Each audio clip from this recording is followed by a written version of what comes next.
சொல்லவா நீங்கள் முதல் பார்த்த படம் என்னன்னு?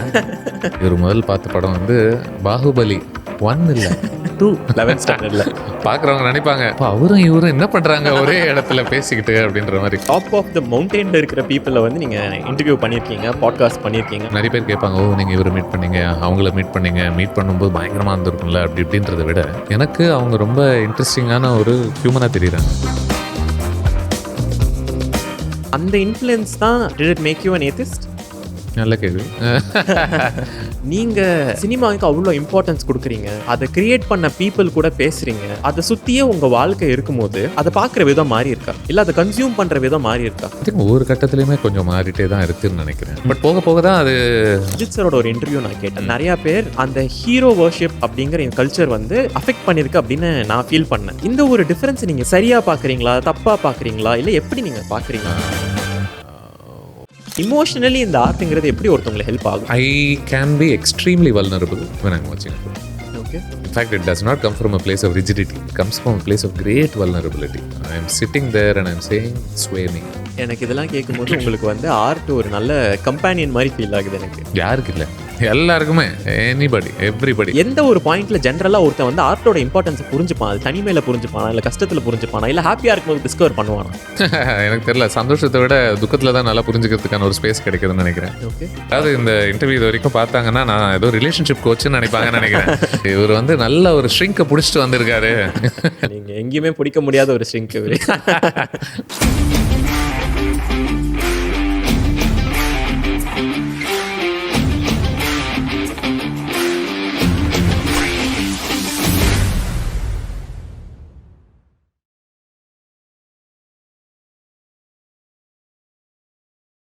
First of all, thank you so much for allocating the time for this podcast. நான் வந்து இது எங்கே ஸ்டார்ட் ஆச்சு அப்படின்னு நான் சொல்கிறேன். ஓகே, நிறையா பேர் எஸ்பெஷலி நீங்கள் கான்வர்சேஷன் வச்சுருக்கிற நிறையா பேர் வந்து நாங்கள் எல்லாம் தெரிஞ்சுக்கணும்னு நினைக்கிற பீப்புளை நீங்கள் எங்களுக்காக தெரிஞ்சுக்கிட்டு கொடுத்துருக்கீங்க. ஸோ உங்களை பற்றி தெரிஞ்சுக்கிறதுக்கான ஒரு சின்ன ஒரு இனிஷியேட்டிவாக தான் நான் இதை பார்க்குறேன். So I am very glad you accepted in the first place. ஏன்னா I also know you are very private person. Correct. I am hoping ரொம்ப நீங்கள் துருவ மாட்டீங்க நம்புகிறேன். But no, thank you for having me. I know that உங்களுக்கு பயங்கரமான ஒரு following இருக்குது யூடியூப்பில். So thank you for being curious about me. Perfect. வெளியே இருந்து பார்க்குறவங்களுக்கும், இல்லை நான் உங்களை ஃபர்ஸ்ட் டைம் பார்த்தப்போ, ஓகே சுதீர் ஒரு பாட்காஸ்ட் ஹோஸ்ட், ஒரு 1 year முன்னாடி ஒரு சேனல் ஆரம்பிச்சிருக்காங்க, ரொம்ப அழகாக எஸ்தட்டிக்காக எல்லா கான்டென்ட்டுமே இருக்குது, பார்க்குறக்கு ரொம்ப நல்லா இருந்துச்சுன்னு தான் நினச்சிட்டு இருந்தேன். தேங்க்யூ. பட் அதுக்கப்புறம் யூடியூப் சஜஷனில் வருது ஒரு வீடியோ, நீங்களும் விஜய் சேதுபதியும் பேசிகிட்டு இருக்கீங்க 8 வருஷம் முன்னாடி. சரி, 8 வருஷம் முன்னாடிலேருந்து ப்ராப்பர் தத்துக்குட்டி ஃபேஸ். இந்த ஸ்பேஸ் என்னன்னே புரியலையே அப்படின்ற மாதிரி. சரி வாங்க அப்படியே ஒரு கால் வச்சு பார்ப்போன்ற இடத்துல இருந்தேன். அந்த கான்வர்சேஷன் ஞாபகம் இருக்குது. இன்ஃபேக்ட் அப்போது நியூஸ் பேப்பருக்காக I was running cinema division for newspaper. Okay, new Indian எக்ஸ்பிரஸ்ன்னு சொல்லிட்டு அது பண்ணும்பொழுது முதன்முறை அப்போ தான். ஏன்னா யூஸ்வலி நியூஸ் பேப்பர்ஸ் எல்லாம் வீடியோக்குள்ளே அவ்வளோ ஆர்வம் காமிக்க மாட்டாங்க. நீங்கள் பார்த்தீங்கன்னா இன்னி வரைக்கும் கூட நிறைய நியூஸ் பேப்பர்ஸ் எவ்வளோ ஆக்டிவாக இருக்காங்க சினிமா ஸ்பேஸில் யூடியூப்பில் அப்படின்னு பார்த்தீங்கன்னா கொஞ்சம் எதிர்பார்க்குற அளவுக்கு இருக்காது. ஸோ வாங்க நம்ம போய் அவன் ஊரே அங்கே தான் இருக்குது, நம்ம மட்டும் என்ன இன்னும் பிரிண்ட்லேயே இருக்குமே அப்படின்னு சொல்லிட்டு இழுத்துட்டு போய், அவர் விஜய் சேதுபதி தமிழில் பேசிகிட்டு இருப்பாரு, நான் இங்கிலீஷில் பேசிகிட்டு இருப்பேன். ரொம்ப ஆக்வர்டாகவே இருக்கும் ஒரு மாதிரி. ஏன்னா இன்னும் ஃபிகர் அவுட் பண்ணல அந்த மீடியம். இதுக்குள்ளே எது ஏற்றுக்கப்படும், எது சரி, எது பிடிக்கும் பிடிக்காதுன்ற அந்த ஃபேஸ். அந்த டைமில் யாராச்சும் பண்ணிட்டு இருந்தாங்களா, வேறு யாராச்சும் பாட்காஸ்ட் பண்ணிட்டு இருந்தாங்களா? எப்படி சொல்கிறீங்க? நீங்கள் ஆரம்பித்தப்போ 8 வருஷம் முன்னாடி பாட்காஸ்ட்குள்ளே வந்திருக்கீங்கன்னா, did you have some inspiration, இல்லை அது ஒரு இன்டர்வியூ ஃபார்மேட்ல போச்சா எப்படி? இல்லை, சும்மா வீடியோவும் பண்ணணும்னு தோணுச்சு, அவ்வளோதான். வேற ஒன்றுமே இல்லை. அது பண்ணதனுடைய ஒரு காரணம் கூட பிரிண்ட்காக தான். ஓகே, அந்த இன்டர்வியூவை வச்சு நம்ம பேப்பரில் ஒரு விஷயம் ஒன்று கவர் பண்ணணும், ஒன்று பெருசாக ஒரு இன்டர்வியூ ஒன்று எழுதணும். அதனால் எழுத்தாளராகத்தான் ஆரம்பித்தேன்ல, இங்கிலீஷில் எழுதி. அதுதான் ஆரிஜின்ஸே. ஸோ சரி பார்ப்போம், வீடியோவாக பண்ணி பார்ப்போம். ஏன்னா படிக்க விருப்பம் இல்லாத மக்களுக்கு, பார்க்க விருப்பமுள்ள மக்களுக்கும் இந்த மாதிரி உரையாடல்கள் ஏதோ ஒரு விதத்தில் கொண்டு சேர்க்கிற ஒரு வாய்ப்பாக நம்ம இது யூஸ் பண்ணிக்கலாம் அப்படின்னு தோணுச்சு. வேற ஒன்றும். ஓகே, மற்றபடி வேற ஒன்றும் பயங்கர தாட்லாம் இல்லை.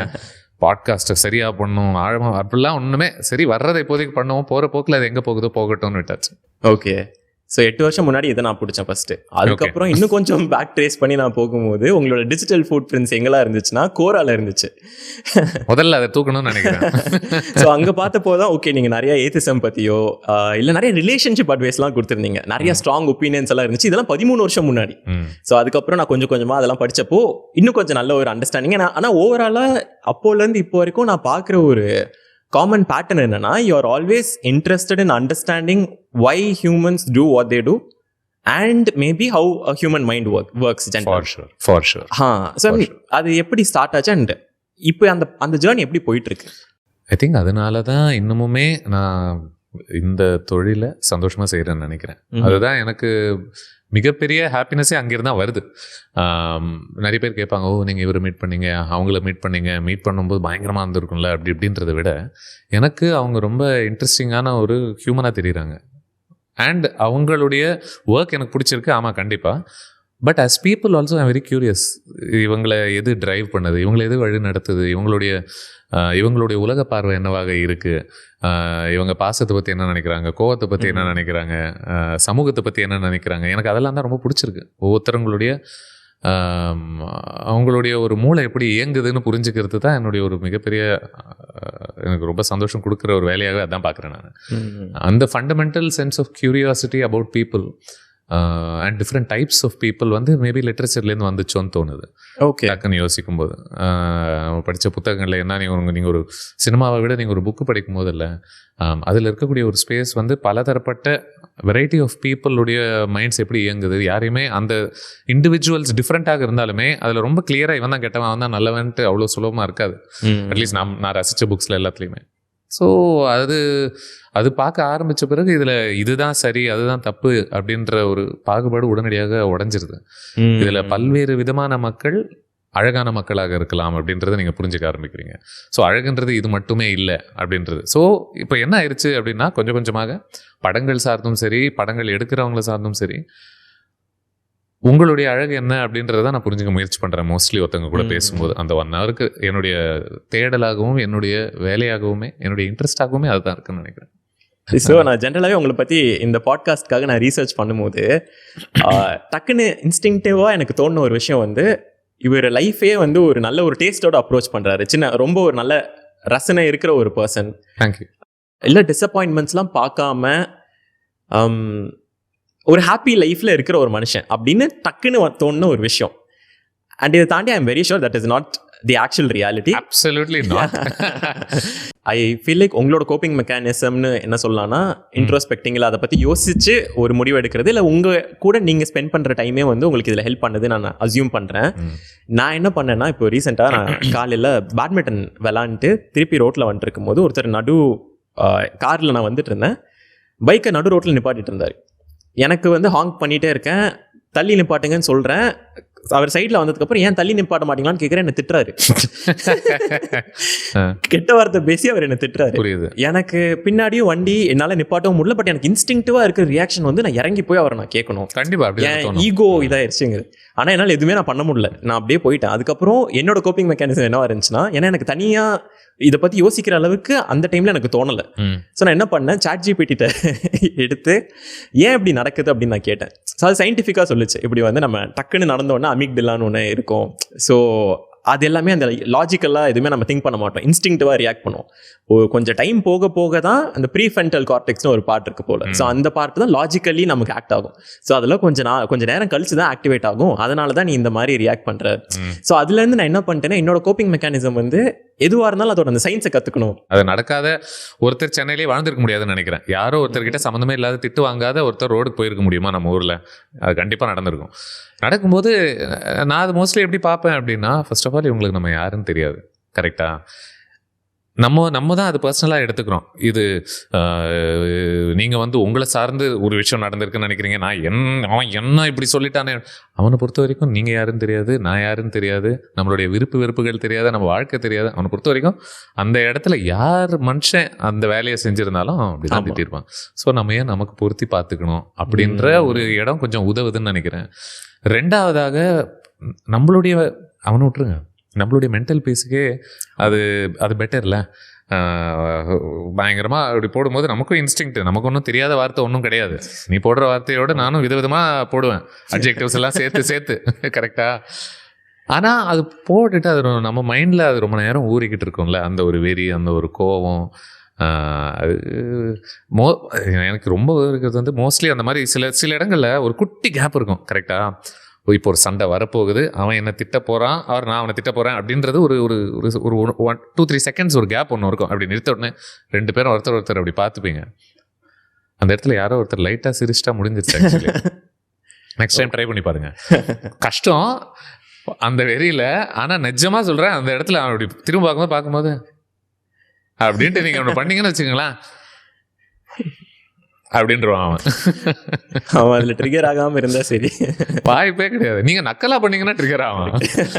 அதை நீங்கள் ஜெனுவனாக பண்ணீங்கன்னா, ஜெனுவனாக உங்கள் முகத்தில் ஒரு புன்னகை வர வைக்க முடிஞ்சதுன்னா பிரச்சனையே இல்லை. ஓகே, எனக்கு இதில் எனக்கு இதை பார்க்கும்போது நம்ம யூஸ்வலாக யூடியூப்லேயே ஏதாச்சும் போட்டோனாலும் அதில் அந்த ஹேட் காமெண்ட்ஸ் வருது, இல்லை இதுவுமே சிமிலர் பேட்டர்ன். இதில் இன்னும் நான் எனக்கு இன்னொரு ஒரு டேக்கிள் பண்ணுற மெக்கானிசம் என்ன சொல்லுவேன்னா, இவங்களை பார்த்து பரிதாபப்படுவேன், இல்லை என்னோட எம்பத்தி ரொம்ப ஜாஸ்தியாகும். ஏன்னா நம்ம எப்போ ஒரு விஷயம் வந்து நமக்கு ஜாஸ்தியாக இருக்கும் அப்போ தான் கொடுக்கணுன்னே இருப்போம்.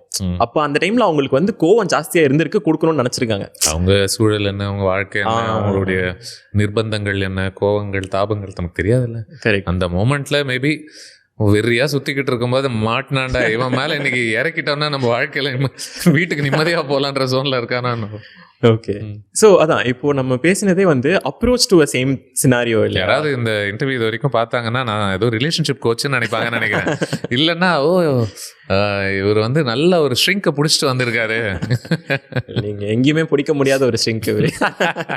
பேசிக்லி இப்போ நம்ம பேசினது எல்லாமே ஒரே ஒரு சினாரியோவை வேறு கண்ணோட்டத்தில் அப்ரோச் பண்ணுறோம். கரெக்டாக நீங்கள் ஜென்ரலாக நிறைய விஷயங்களை அப்ரோச் பண்ணுறதுல ஆர்ட்டுங்கிற இன்ஃப்ளூயன்ஸ் இருக்குதா, இல்லை எதனால இந்த மாதிரி ஒரு அப்ரோச் நீங்கள் எடுக்கிறீங்க?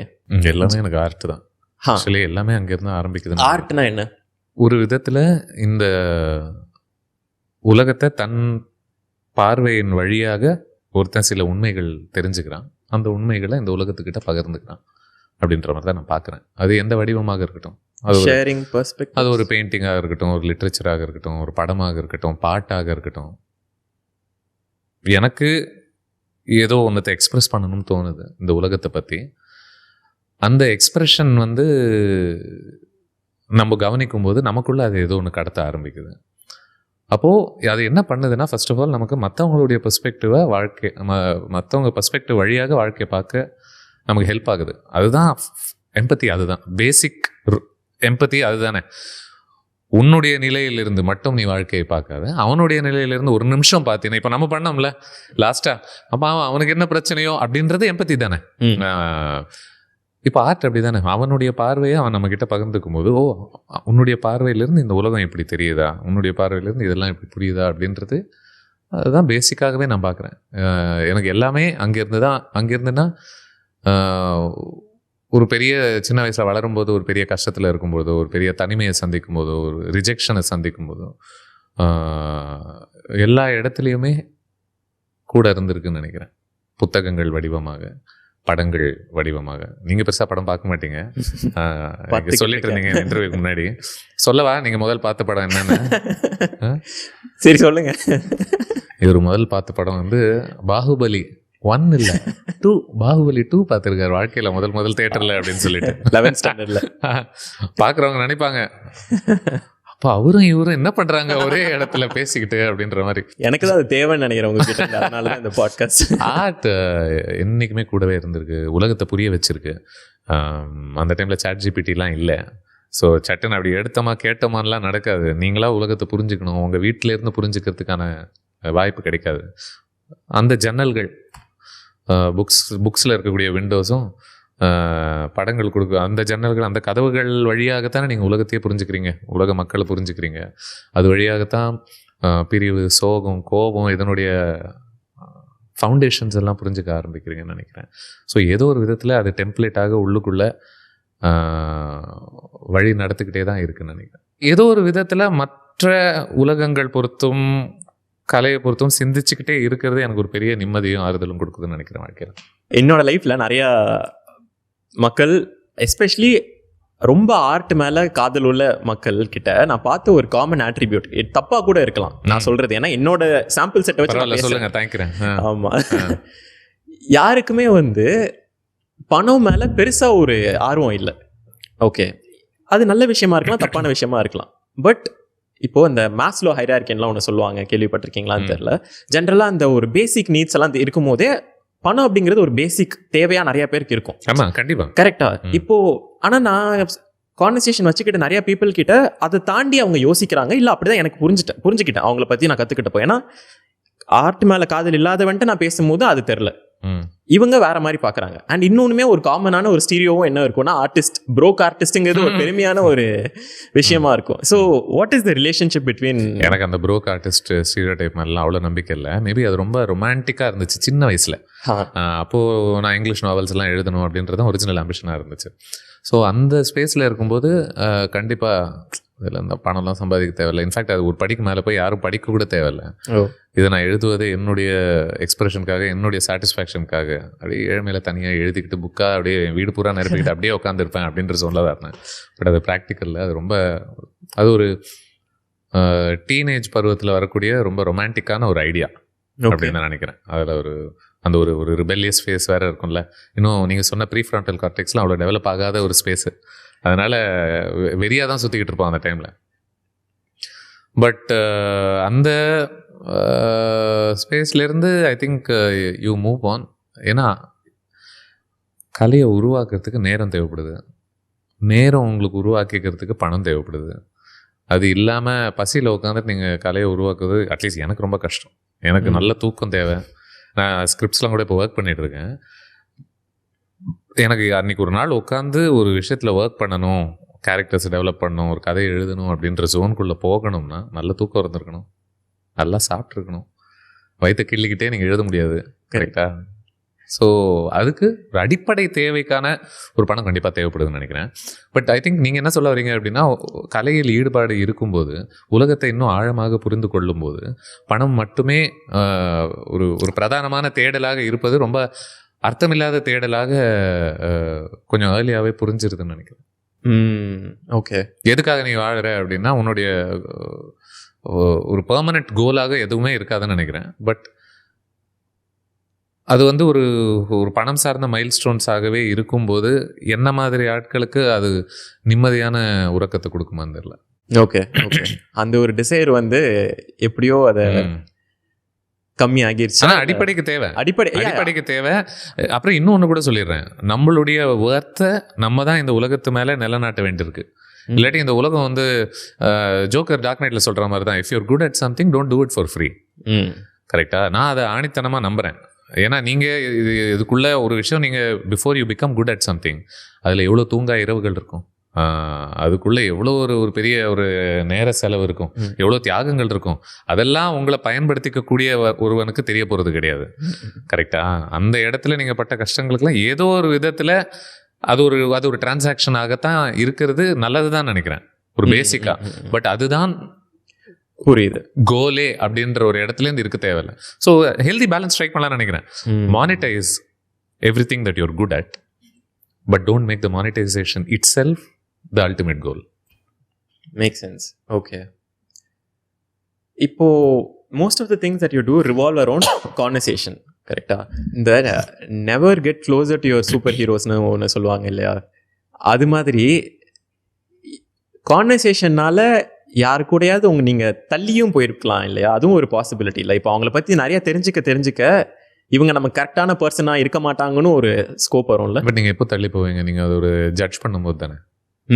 நீங்கள் ஸ்ட்ராங்காக ஒரு விதத்தில் ஏதோ ஒரு ஜட்ஜ்மெண்ட் பண்ணும்போது, அண்ட் ஷுர் யாராவது பயங்கரமான என்ன சொல்கிறது, உங்களால் ஏற்றுக்கவே முடியாத கருத்துக்கள்லாம் உங்ககிட்ட அவங்க ஷேர் பண்ணாங்கன்னா, தென் ரொம்ப தப்பாக இருந்துச்சுன்னா அப்போ கூட நம்ம பேச தான் முயற்சி பண்ணுவோம். அப்போ இவ்வளோ நாள் நமக்குள்ளே ஒரு நட்பு ஒன்று இருக்குது அப்படின்னா, நீ பெண்களுக்கு எதிராக ஒரு கேவலமாக ஒரு விஷயம் ஒன்று சொல்கிறேன்னு வச்சுக்கேன், இல்லாட்டி நீ உன்னுடைய மனைவியை பற்றி சொல்கிறதுல எனக்கு உடன்பாடு இல்லைன்னு வச்சுப்போமே. அப்போது அந்த இடத்துல நம்ம அதை பேசி தான் தீர்க்க முடியுமே ஒழிய, அவனை ஜட்ஜ் பண்ணுறதுனால அவன் மனசையும் மாற்றிக்க போகிறது கிடையாது. ஆரோக்கியமான ஏதோ ஒரு விதத்தில் ஒன்று நீங்கள் அவனை புரிஞ்சுக்கணும், இல்லை அவன் ஒன்றை புரிஞ்சுக்கணும். பேச்சு வழியாக தான் நடக்கும்னு நினைக்கிறேன். Okay. And but with respect to all the interviews I do, எனக்கு அவங்க மேலே இன்னும் கொஞ்சம் ஒரு மரியாதை கூடுறதுக்கான ஒரு இடமாகத்தான் இருந்திருக்குன்னு நினைக்கிறேன். நான் ரசித்த எல்லா ஆர்டிஸ்ட்ஸ் கூட பேசும்போது எல்லாமே. ஏன்னா யார் ஒருத்தங்களுமே இப்போ நான் பேசக்கூடியவங்கெல்லாம் ரொம்ப பெரிய திறமைசாலிகள், அவங்கள திரும்ப திரும்ப ப்ரூவ் பண்ணிக்கிட்ட ஆர்டிஸ்ட்ஸ். அது தற்செயலாக நடக்காது. உள்ளுக்குள்ளே ஏதோ ஒரு ஆழமும் அழகும் இல்லாமல் நீங்கள் கலையில் வெற்றி பெற முடியாதுன்னு நினைக்கிறேன். சஸ்டெயினபிளி அட்லீஸ்ட் நான் ரசிக்கக்கூடிய கலையை பொறுத்த வரைக்கும். ஸோ இல்லை, I have only had good experiences meeting ஹீரோஸான்னு தெரில, meeting people I admire. So இவ்வளோ கான்வர்சேஷன்ஸில் நீங்கள் நிறைய நீங்கள் சொன்ன மாதிரி டாப் ஆஃப் த மவுண்டெயினில் இருக்கிற பீப்புளை வந்து நீங்கள் இன்டர்வியூ பண்ணியிருக்கீங்க, பாட்காஸ்ட் பண்ணியிருக்கீங்க. அதுலேயும் பண்ணாத நிறைய பேர் இருக்காங்க, பார்ப்போம். ஸோ இவங்களை ஏதாவது காமன் பேட்டர்ன் உங்களால் அப்சர்வ் பண்ண முடிஞ்சா? எல்லாருமே இந்த ஒரு விஷயம் இவங்ககிட்ட இருக்குது, நம்ம பேசின எல்லாருக்கிட்டையுமே இந்த ஒரு ட்ரீட் கண்டிப்பாக இருக்குது அப்படிங்கிற மாதிரி ஏதாச்சும் அப்சர்வேஷன் உங்களால் பண்ண முடிஞ்சா? ஐ திங்க் மேபி ஒரிஜினாலிட்டின்னு சொல்லலாமோ. ஓகே. இல்லை, அவங்க எந்த விதத்துலேயுமே ஐ திங்க் சமூகத்துக்கு ஏற்ற மாதிரி ஒரு தன்னைத்தானே ஒரு உலகம் இந்த மாதிரி நான் இருந்தால் தான் என்னை ஏற்றுக்கும் அப்படின்றதுக்காக தன்னைத்தானே வழியை மாற்றிக்கிட்டவங்கள மாதிரி எனக்கு தெரில. ஏதோ ஒரு விதத்தில் அவங்களுடைய ஒரு ஒரிஜினாலிட்டியை ரீட்டைன் பண்ணிக்கிட்டே தான் இருக்காங்கன்னு நினைக்கிறேன். நீ என்னை ஏற்றுக்கிற வரைக்கும் நானாக இருப்பேன், இங்கே ஆணித்தனமாக நிற்பேன், ஒரு விதையாக இருப்பேன், மரமாக நான் மாறுவேன், நீ அப்போ ஒரு நாள் இதை பார்த்து நீ என்னை ஏற்றுக்கிட்டு தானே ஆகணும் அப்படின்ற ஒரு இடத்துல தான் நிறைய பேர் இருக்காங்கன்னு எனக்கு தோணுது. ஏதாச்சும் ஒரு எக்ஸாம்பிள்? தியாகராஜன் குமார் ராஜாவை சொல்லாமா ஒரு எக்ஸாம்பிளா உங்களுக்கு? ஓகே. இது ரொம்ப வருஷம் முன்னாடி நடந்த இன்டர்வியூ இல்லையா அவர் கூட நீங்க பண்ணது? 3 வருஷம் 4 வருஷம் நினைக்கிறேன்ல. அவர், கமல் அவர்கள், விஜய் சேதுபதி, இந்த மாதிரி அடிக்கிட்டே போகலாம், பல பேரை சொல்லலாம். இவங்க எல்லாருமே இப்போ அவர் வந்துட்டு 2 படம் எடுத்திருக்காங்க, நம்ம ஓடிடியில் வந்த ஃபிலிம் இன்க்ளூட் பண்ணலை அப்படின்னு. இந்த 2 படங்களுக்குமே டியூரேஷன் ஒரு படம் ஒன்று வருது, அதுக்கப்புறமா ஒரு பெரிய கேப்புக்கு அப்புறமா இன்னொரு ஃபிலிம் வருது. எந்த கட்டாயத்துக்குள்ளுமே எந்த நிர்பந்தத்துக்குள்ளேயுமே தன்னைத்தானே ஆழ்த்திக்கிட்ட ஒருவராக எனக்கு தெரியல.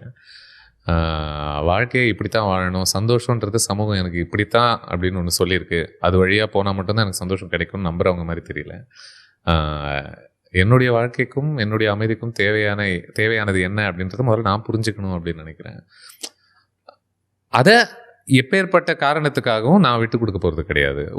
ஒரு விதமான ஐ திங்க் ப்ராப்ளி இப்படி சொல்ல நினைக்கிறேன், ஒரு விதமான டாகெட்னஸ் இருக்குன்னு நினைக்கிறேன். ஓகே. ஒரு விதமான அடம், தமிழ்லன்னா அடம் பிடிக்கிறதுன்னு சொல்லாமன்னு தெரியல, ஸ்டெட்ஃபாஸ்டா அடமெண்டோட. பட் அது ஒரு மாதிரி நெகட்டிவான ஒரு கான்டெக்ஷன் இருக்கு இல்லையா? டாகெட்னஸ்க்கு அப்படி கிடையாது. அது வந்து என்னன்னா அழுத்தம் திருத்தமாக எனக்கு ஒன்று வேணும், நான் இது ஒன்று ஆணித்தரமாக நம்புகிறேன் அப்படின்னா நான் அது சுலபமாக என்னென்ன மாற்றிக்க போகிறது கிடையாது. அடிக்கிற காற்று பக்கம்லாம் நான் நகரக்கூடிய ஒரு செடி கிடையாது. ஓகே. அப்படின்ற ஒரு ஸ்பேஸ்குள்ளே தான் நான் நினைக்கிறேன். ஸோ இந்த மாதிரி ஒரு கான்வர்சேஷன் 1-on-1 பேசிக்லி அவங்களோட டைம்லேருந்து ஒரு 2 to 3 hours நீங்கள் ஸ்பெண்ட் பண்ணி அவங்கக்கிட்ட அந்த கான்வர்சேஷன் வைக்கும் போது அவங்க I'm not sure if this would happen, but சில டைம் பெர்ஃபார்மேட்டிவாகவும் அவங்க இதுக்கு ப்ரிப்பேர் ஆகி வந்திருக்கலாம். ஐம் ஷூர் இருக்கலாம். So as a host, professionally as a host, or ஏன்னா இது மற்றவங்களுக்குமே ஹெல்ப் ஆகும்னு நினைக்கிறேன், அந்த ஒரு வாலை பிரேக் பண்ணுறதுக்கு is there anything that you would do generally, or is there anything that you try to do to make them feel? நீங்கள் முன்கூட்டியே சில தீர்மானங்கள் எடுத்துகிட்டு நீங்கள் வரலாம். கரெக்டாக இன்னைக்கு நான் என்ன இப்படி காமிச்சிக்க போகிறேன், இன்னைக்கு நான் இந்த விஷயங்களுக்காக என்னுடைய பயன், இந்த கான்வர்சேஷனுடைய பயன் இதெல்லாம், என்னுடைய வரப்போகிற படத்தை நான் ப்ரமோட் பண்ணுவதாக இருக்கட்டும், இந்த மாதிரி ஒரு சில கொள்கையோடு நீங்கள் வந்திருக்கலாம். பட் நீங்கள் அங்கே உள்ளே வந்துட்டு யார் ஒருத்தர் வந்தாலுமே இல்லை, அவங்க பேச ஆரம்பிக்கும்போது அதில் அவங்களே ரிஹர்ஸ் பண்ணாத, பிளான் பண்ணாத விஷயங்கள் சொல்லாமல் இருக்க முடியாது அவங்களால. ஓகேவா? ஓகே. நீங்கள் எவ்வளோ, நான் இன்ஃபேக்ட் இருக்கிறதுலே ரொம்ப மோசமான இன்டர்வியூஸ்லாம் நிறைய பார்த்துருக்கேன் யூடியூப்பில், மற்றவங்கலாம் மற்ற சேனல்ஸில் இதெல்லாம் பண்ணி பார்த்துட்டு எனக்கு தோணும், இந்த மனுஷனுக்கு போய் இப்படியா கேட்பீங்க அப்படின்ற மாதிரி ஒரு வருத்தத்தோட தான், சுப்பீரியாரிட்டிலேருந்து இல்லை. புரியுது. ஐயோ நான் இன்னும் அவர் ஒரு நேரம் கொடுத்துருக்காரு, இன்னும் நிறைய அவங்களோ பேசுறதுக்கான ஒரு ஸ்பேஸ் இருக்குமேனு. அந்த இடத்துல கூட நீங்கள் கவனிச்சிங்கன்னா அவங்க ஏதோ ஒரு விதத்தில் ஓப்பனப்பாக அவங்க முயற்சி பண்ணுவாங்க ஓப்பனப் ஆகிறதுக்கு. அந்த எதிர் சைடில் இருக்கிறவங்க நீங்கள் முன்கூட்டியே தீர்மானங்களோட வராமல் இருப்பது தான் இன்னும் முக்கியம்னு நினைக்கிறேன். அவங்க வர்றதை விடுங்க, அவங்க வர்றது வருவாங்க, வரலன்னா வரல, அது ஓகே. நீங்கள் ஆல்ரெடி நான் சில விஷயங்கள் வச்சுருக்கேன், இந்த விஷயங்களை மட்டும்தான் நான் முக்கியமாக உங்ககிட்ட பேசுவேன் அப்படின்ற நினைக்கிறதுனாலையோ, இல்லை நீங்கள் ரொம்ப நர்வஸாக இருக்கிறதுனாலையோ, ஆங்ஷியஸாக இருக்கிறதுனாலையோ அந்த இடத்துல என்ன ஆயிரும் அப்படின்னா, நீங்கள் நிஜமாகவே அவங்க யூஸ் பண்ணக்கூடிய ஒரு வார்த்தைகளை கவனிக்கிறீங்களா, அவங்க பேசக்கூடிய விஷயங்களை நீங்கள் உள் வாங்குறீங்களா, அவங்க சில விஷயம் பேசும்போது அவங்களுடைய முக பாவனைகளை உங்களால் பார்க்க முடியுதா, அதை கவனிக்கிறதுக்கான நேரம், கவனிக்கிறதுக்கான ஸ்பேஸ், மென்டல் ஸ்பேஸ் உங்களுக்கு இருக்கா, அதெல்லாம் நீங்கள் கவனிச்சிங்கன்னா அப்போது அதுக்குள்ளே இறங்கிறதுக்கான ஒரு வாய்ப்பு அவங்க கொடுத்துக்கிட்டே தான் இருப்பாங்க கான்ஸ்டண்ட்டாக. நீங்கள் அதுக்குள்ளே இறங்கும்போது அப்போ என்ன தான் நீங்கள் ப்ரிப்பேர் பண்ணாலும் ப்ரிப்பேர் பண்ண முடியாத இடங்களுக்கு அது போயிடும்ல, அது தவிர்க்கவே முடியாதுல்ல. அதுக்கப்புறமா நிறைய முறை பேசி முடித்த பிறகு அவங்களே ஒரு என்ன சொல்கிறது, ஆல்மோஸ்ட் நல்லா இருந்துச்சு, இதெல்லாம் நான் பேசுவேன்னு நான் இன்றைக்கி நினைக்கவே இல்லை அப்படின்ற ஒரு ஸ்பேஸ்க்குள்ளே அவங்க ஒன்று சொல்லுவாங்கல்ல. வியூஸ் லைக்ஸ்லாம் கிடைக்காத திருப்தி அங்கே தான் கிடைக்கும்னு நினைக்கிறேன் mostly. But today I had a good time, I had a good ஒரு நல்ல மீனிங்ஃபுல்லாக ஒரு கான்வர்சேஷன் பேசினதனுடைய திருப்தி எனக்கு கிடைக்குதுன்னு ஒருத்தங்க சொல்கிறாங்கல்ல. எனக்கு ஒவ்வொரு முறையும் யாராவது சொல்லும் பொழுது I feel so good about why I do this job. அதுக்கப்புறம் நடக்கிறது எல்லாமே செகண்டரி தான். நிறைய பேருக்கு அந்த பாட்காஸ்ட் போயிட்டு வரதே வந்து ஒரு தெரப்பி மாதிரி ஃபீல் ஆகும். நம்மளை பற்றி இவ்வளோ ஒருத்தன் கேர் பண்ணி கேட்குறானே அப்படிங்கிறது. பட் அது வெறும் என்ன சொல்கிறது, ஒரு நார்சிசிஸ்டிக் எக்ஸசைஸ் மட்டும் கிடையாது. அது சும்மா நீங்கள் உங்களுக்கான ஒரு அட்வர்டைஸ்மெண்ட் மட்டும் கிடையாது. ஒரு மணி நேரத்துக்கு நான் போய் என்ன அட்வர்டைஸ் பண்ணிக்கிறேன் பாரு அப்படின்ற மாதிரி நம்ம அதை பார்க்கக்கூடாதுன்னு நினைக்கிறேன். அது என்ன ஆகும் அப்படின்னா, ஒரு எதிரில் இருக்கிறவங்க நல்லா கவனித்து உலகத்து மேலே அவங்களுக்கும் ஒரு பார்வை இருந்துக்கிட்டு ஆழமான மனுஷங்களாக அவங்களும் இருக்கும்போது உங்களுக்கே உங்களை பற்றி தெரியாத பல உண்மைகளை தெரியப்படுத்துறதுக்கான ஒரு வாய்ப்பு கூட அவங்களுக்கு கிடைக்குதுன்னு நினைக்கிறேன். ஏன்னா அவங்க கேட்கக்கூடிய சில கேள்விகள் சில ஜோன்ஸ்குள்ளே உங்களை தள்ளும்போது அப்போது நீங்களே வந்துட்டு ஓ ஆமாம்ல இதில் இப்படி ஒரு பேட்டர்ன் இருக்கோ நமக்குள்ள அப்படின்றது கவனிக்கிறதுக்கு வெளியில இருந்தால் அதை கவனிக்க முடியும். இப்போ படங்கள் பொறுத்த வரைக்கும் நிறைய வாட்டி இது நடக்கும். ஒரு இயக்குனர் ஒருத்தவங்க வருவாங்க, வந்துட்டு ஒரு எக்ஸாம்பிள் சும்மா சொல்கிறேனே, சிறுத்தை சிவான்னு ஒரு ஃபில்ம் மேக்கர் இருக்காங்க. அவங்க வந்துட்டு நான் எதுக்கு அப்படி சொல்கிறேன் அப்படின்னா, நீங்கள் நிறைய படம் பார்க்க மாட்டீங்கன்றதுனால அவ்வளோ. ஏன்னா யாராவது டக்குன்னு பார்த்துட்டு இவர் என்ன இப்போதான் நமக்கு அறிமுகப்படுத்துகிற மாதிரி இவங்க பேரெல்லாம் சொல்லிட்டு இருக்காருன்னு நினைக்கக்கூடாது சொல்கிறேன். அவங்க எடுத்த எல்லா படத்துலையுமே ஏதோ ஒரு விதத்தில் ஒரு பென்டப் ரேஜ் ஒன்று இருந்துக்கிட்டே இருக்கும்னு எனக்கு தோணும். விஸ்வாசம், வீரம், இந்த மாதிரி படங்கள் எல்லாமே அதை பாயிண்ட் அவுட் பண்ணி இது ஆல்மோஸ்ட் நம்ம ரேஜ் ட்ரிலஜி மாதிரியே பார்க்கலாம் போல இருக்கு. எல்லாத்துலேயுமே ஒரு கட்டுப்படுத்த முடியாத ஒரு ஆக்ரோஷமும் வெறியும் கொண்ட ப்ரொட்டாகனிஸ்டாகத்தான் இவங்க எல்லாருமே இருக்காங்க அப்படின்னு தோணுது. அப்படின்னு கேட்கும்போது ஓ ஆமாம் இல்லை அப்படின்ட்டு அவருக்கே அப்போ தான் கவனிக்க ஆரம்பிக்கும். ஏன்னா அவங்க இன்ஸ்டிங்க்டிவாக சில விஷயங்கள் பண்ணுவாங்க, எழுதுவாங்க. அவங்க இதில் ப்ராடாக பேட்டர்ன்ஸ் பார்க்க முடியாது. வெளியிலேருந்து பார்க்குற நம்மளுடைய வேலை தான் அது. நம்மளுக்கு தான் அந்த உண்மையும் தெரியும். நிறைய முறை நமக்கு நம்மளை பற்றி தெரியறத விட நம்ம கூட வாழ்கிறவங்களுக்கு தான் நம்மளை பற்றி இன்னும் கொஞ்சம் பெட்டராக தெரியும்ல. அந்த பிம்பத்தெல்லாம் அவங்களால தான் உடைக்க முடியும்ல. அதுக்கு சொல்ல வரேன். ஸோ இன் மெனி வேஸ் இந்த பாட்காஸ்ட் அப்படின்றது சும்மா ஒருத்தவன் தான் ஒரு மணி நேரத்துக்கு தன்னைத்தானே பற்றி பேசிக்கிட்டான் அப்படின்றத விட அது ஒரு நல்லா போகும்போது அவங்களுக்கே அவங்கள பற்றி தெரியறதுக்கு ஒரு வாய்ப்பை அதை அமைச்சு கொடுக்கணும்னு நினைக்கிறேன். ஓகே, இந்த மாதிரி கேள்வி கேட்கும்போது சின்ஸ் நான் இப்போதைக்கு ஒரு 20 எபிசோட்ஸ் பண்ணியிருப்பேன், எனக்கு அதில் நான் அப்சர்வ் பண்ண ஒரு விஷயம், ஆஸ் அ ஹோஸ்ட் எனக்கு இருக்கிற கேள்விகள் அதில் பர்சனலாக நிறையா வருது. ஒரு பேட்டர்ன் அதில் நான் பார்க்க முடிஞ்சு. நான் இப்படி உட்காந்து பார்க்கும்போது லெட்ஸே நான் ஒரு விஷயத்தை ப்ரையாரிட்டைஸ் பண்ணுறேன் அப்படின்னா என் கேள்வியோட ஃப்ரேம் ஒர்க்கே அதை பேஸ் பண்ணி தான் நான் கேட்குறேன். அதே மாதிரி அந்த பேட்டர்னும் பார்க்குறேன். நிறைய கெஸ்ட் கிட்ட அந்த சேம் கேள்வியை நான் கேட்டிருக்கேன். ஸோ இப்போ for example it could be something as simple as how do you see money. உங்ககிட்ட நான் அதை கேட்டேன் இல்லையா? இந்த கேள்வி நிறைய பேர்ட்ட கேட்டிருக்கேன். ஏன்னா அது இப்போ உங்களுடைய ஒரு ஃபண்டமெண்டல் குவெஸ்டாவே இருக்கு. என்னோட லைஃப்ல அது ஒரு இன்ஃப்ளூயன்ஸ், மணியோட இன்ஃப்ளூயன்ஸ் அவ்வளோ இருந்ததுனால நான் அதை கேட்கிறேன். நான் எப்படி பார்க்கணும் அப்படின்ற ஒரு கேள்வி உங்க மனசுல ஓடிக்கிட்டே இருக்கு. ஆமா, இதே மாதிரி உங்களுக்கு ஏதாவது கேள்வி இருந்திருக்கா? Have you found yourself asking the same questions to different guests that you have brought in? சரி, ஒன்று உறுதி. ஏன்னா ஒவ்வொரு ஃபேஸ்லையுமே நமக்கு சில சிக்கல்கள் இருக்கும். உளவியல் ரீதியாக ஏதோ ஒரு விஷயத்தில் அந்த கேள்விகள் தான் நம்ம மனசில் ஓடிக்கிட்டே இருக்கும் இல்லை? இப்போ உங்களுக்கு பணத்தை பொறுத்த ஒரு கேள்வி ஒன்று இருக்குது அப்படின்னு சொன்னீங்க, அதை நீங்கள் எல்லா இடத்துலையும் கேட்குற அப்படின்னீங்க. மேபி இந்த எனக்கு எழுத்து வடிவத்து மேலே ஒரு பெரிய ஆர்வம் இருக்குது, ரைட்டிங் மேலே. கரெக்டாக? ஸோ ப்ராடாக பார்த்தீங்க அப்படின்னா I show lots of curiosity about the writing process. நிறைய பேரோட பேசும்போது, இயக்குநர்களோட பேசும்போது, படங்களை விசாரிக்கும்போது, அனலைஸ் பண்ணும்போது கூட மோஸ்ட்லி அதனுடைய அது எழுத்து வடிவத்தில் என்னவாக இருந்திருக்கும், அது என்னவாக மாறி இருக்குது, எமோஷ்னல் க்யூரியாசிட்டி எனக்கு ரொம்ப அதிகம். இப்போது உங்களால் நீங்கள் ஒரு எமோஷன்ஸை நீங்கள் எப்படி புரிஞ்சுக்கிறீங்க அப்படின்றத பார்க்குறதுல நான் ரொம்ப ஆர்வப்படுவேன். ஏன்னா எனக்கு அதில் என்றைக்குமே அது ஒரு எண்டே ஆகாத ஒரு க்யூரியாசிட்டின்னு நினைக்கிறேன். அது ஒரு கடல் எமோஷன்ஸ் அப்படின்றது இல்லையா? அதை நீங்கள் என்றைக்குமே எந்த ஒரு எமோஷனையுமே முழுசாக உங்களால் புரிஞ்சிக்க முடியுமான்னு தெரில. ஒரு முழு வாழ்நாள் பத்துமான்னு எனக்கு தெரில. ஸோ அந்த ஒரு தேடல் இருந்துக்கிட்டே தான் இருக்குது. கோவப்படுவது சரியா, எந்த இடத்துல கோவப்படுவது சரி, எந்த இடத்துல கோவப்படுவது சரி அல்ல, கோவத்தை வெளிப்படுத்தும் முறை எது சரி எது சரியல்ல, இதுக்கு எல்லாத்துக்குமே ஒரு வடிவம் இருக்கா ஃபர்ஸ்ட் ஆஃப் ஆல், அதெல்லாம் இருக்குல்ல. So on some level I keep probing emotionally also. Mostly ஃபிலிம்ஸையும் சரி, எனக்கு எதிரில் வரக்கூடிய கெஸ்ட்டும் சரி அப்படின்னு நினைக்கிறேன் நான். ரைட்டிங்கை வந்து இது நான் புரிஞ்சுக்கிறதுக்காக கேட்குறேன். ஏன்னா உங்களுக்கு ரைட்டிங் எவ்வளோ பிடிக்குதுங்கிறது எனக்கு தெரியுது. எனக்கு ரைட்டிங் எப்படி இருந்துச்சுன்னா, நான் இப்போது ஏதாச்சும் வீடியோஸ் பண்ணும்போது நான் எழுதுகிற I found my self writing. என்னோட இன்டென்ட் வந்து நான் எழுதணும் அப்படின்னு இல்லை, but this outcome let me to right. எழுதும் போது எனக்கு கொஞ்சம் அப்படியே கத்தார்டிக்காக ஏதோ நல்லா ஃபீல் ஆகும். அந்த ப்ராசஸ் ஜேர்னல் மாதிரி சொல்கிறீங்களா? ஜேர்னலும் இருக்கும். அண்ட் ஓவராலாக நான் போடுற வீடியோஸ்லேயும் என்னோட ஸ்டோரிஸ் நான் கொஞ்சம் ஷேர் பண்ணுவேன். ஓ ஆமாம், பார்த்தேன் உங்களுடைய யூடியூப் போஸ்ட்ஸில் சொல்கிறேன். கரெக்ட். ஸோ அது எழுதும் போதுமே எனக்கு கொஞ்சம் நல்லா ஃபீல் ஆகும். இதை தாண்டி ஜென்ரலாக நம்ம ரெண்டு பேரையும் ப்ரொஃபஷன் அது உள்ள கூட்டு வந்துச்சுன்னு வச்சுக்கோங்களேன். அந்த ரைட்டிங்கிறது வந்து ப்ரொஃபஷன் இன்ஃப்ளூயன்ஸ் இருக்குது ஓரளவுக்கு, அட்லீஸ்ட் எனக்கு. Do common people have to care about writing? Or someone let's say அவனுக்கு வந்து ஒரு ஸ்கூல் படிக்கிறான், இல்லை காலேஜ் படிக்கிறான், ஐடியில் வேலை பார்க்குறான், அவனுக்கு இந்த ரைட்டிங்கிற ப்ராசஸ் வந்து எப்படி அவன் அப்ரோச் பண்ணணும்? எப்படி வேணா சொல்லவா? அது ஒரு ரைட்டிங்காக தான் இருக்கணும்னு அவசியம் இல்லை. இப்போ நிறைய பேருக்கு வந்துட்டு மொழி மேலே அந்த அளவுக்கு ஒரு மாஸ்டரி இல்லாமல் இருக்கலாம். கரெக்டா? அதனால அவங்களுக்கு வந்து சிந்தனைகள் பயங்கர விரிவாக இருந்தாலும் அது எழுத்து வடிவத்தில் அவங்க வந்து பேப்பரில் போடும்போது அவங்க ரொம்ப தவிக்கலாம், கஷ்டப்படலாம். மேபி அவங்க பெட்டராக பேசுவாங்களோ இன்னும் எனக்கு தெரியல. பட் எது உதவும் அப்படின்னு நினைக்கிறேன்னா, ரொம்ப முக்கியம்னு நினைக்கிறேன்னா, இண்டிவிஜுவல் ப்ரைவேட் எக்ஸ்பிரஷன் ரொம்ப முக்கியம். அந்த எக்ஸ்பிரஷன் எந்த வடிவத்தில் இருக்கணுன்றது அவங்க தான் தீர்மானிக்கணும்.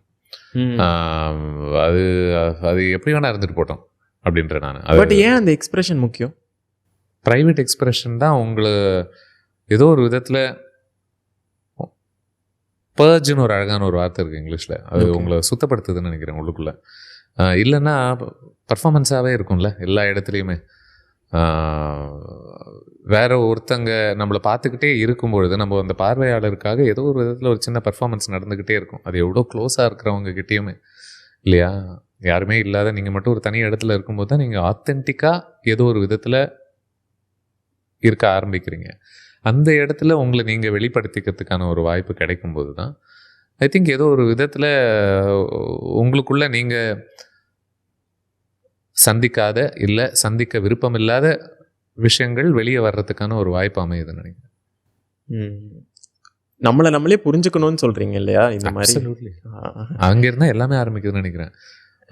உன்னுடைய நான் தெளிவாயிட்டேன், எனக்கு இதெல்லாம் பிடிக்கும் அதெல்லாம் பிடிக்காது அப்படின்னு சொல்லிட்டு நீ ஒரு மாதிரி சுற்றிக்கிட்டு இருந்தேன்னா அப்போது கஷ்டம்ல. அப்போது உலகத்தை நீ எந்த அளவுக்கு புரிஞ்சுக்க போகிறேன், மற்றவங்களை எந்த அளவுக்கு புரிஞ்சுக்க போகிறேன்.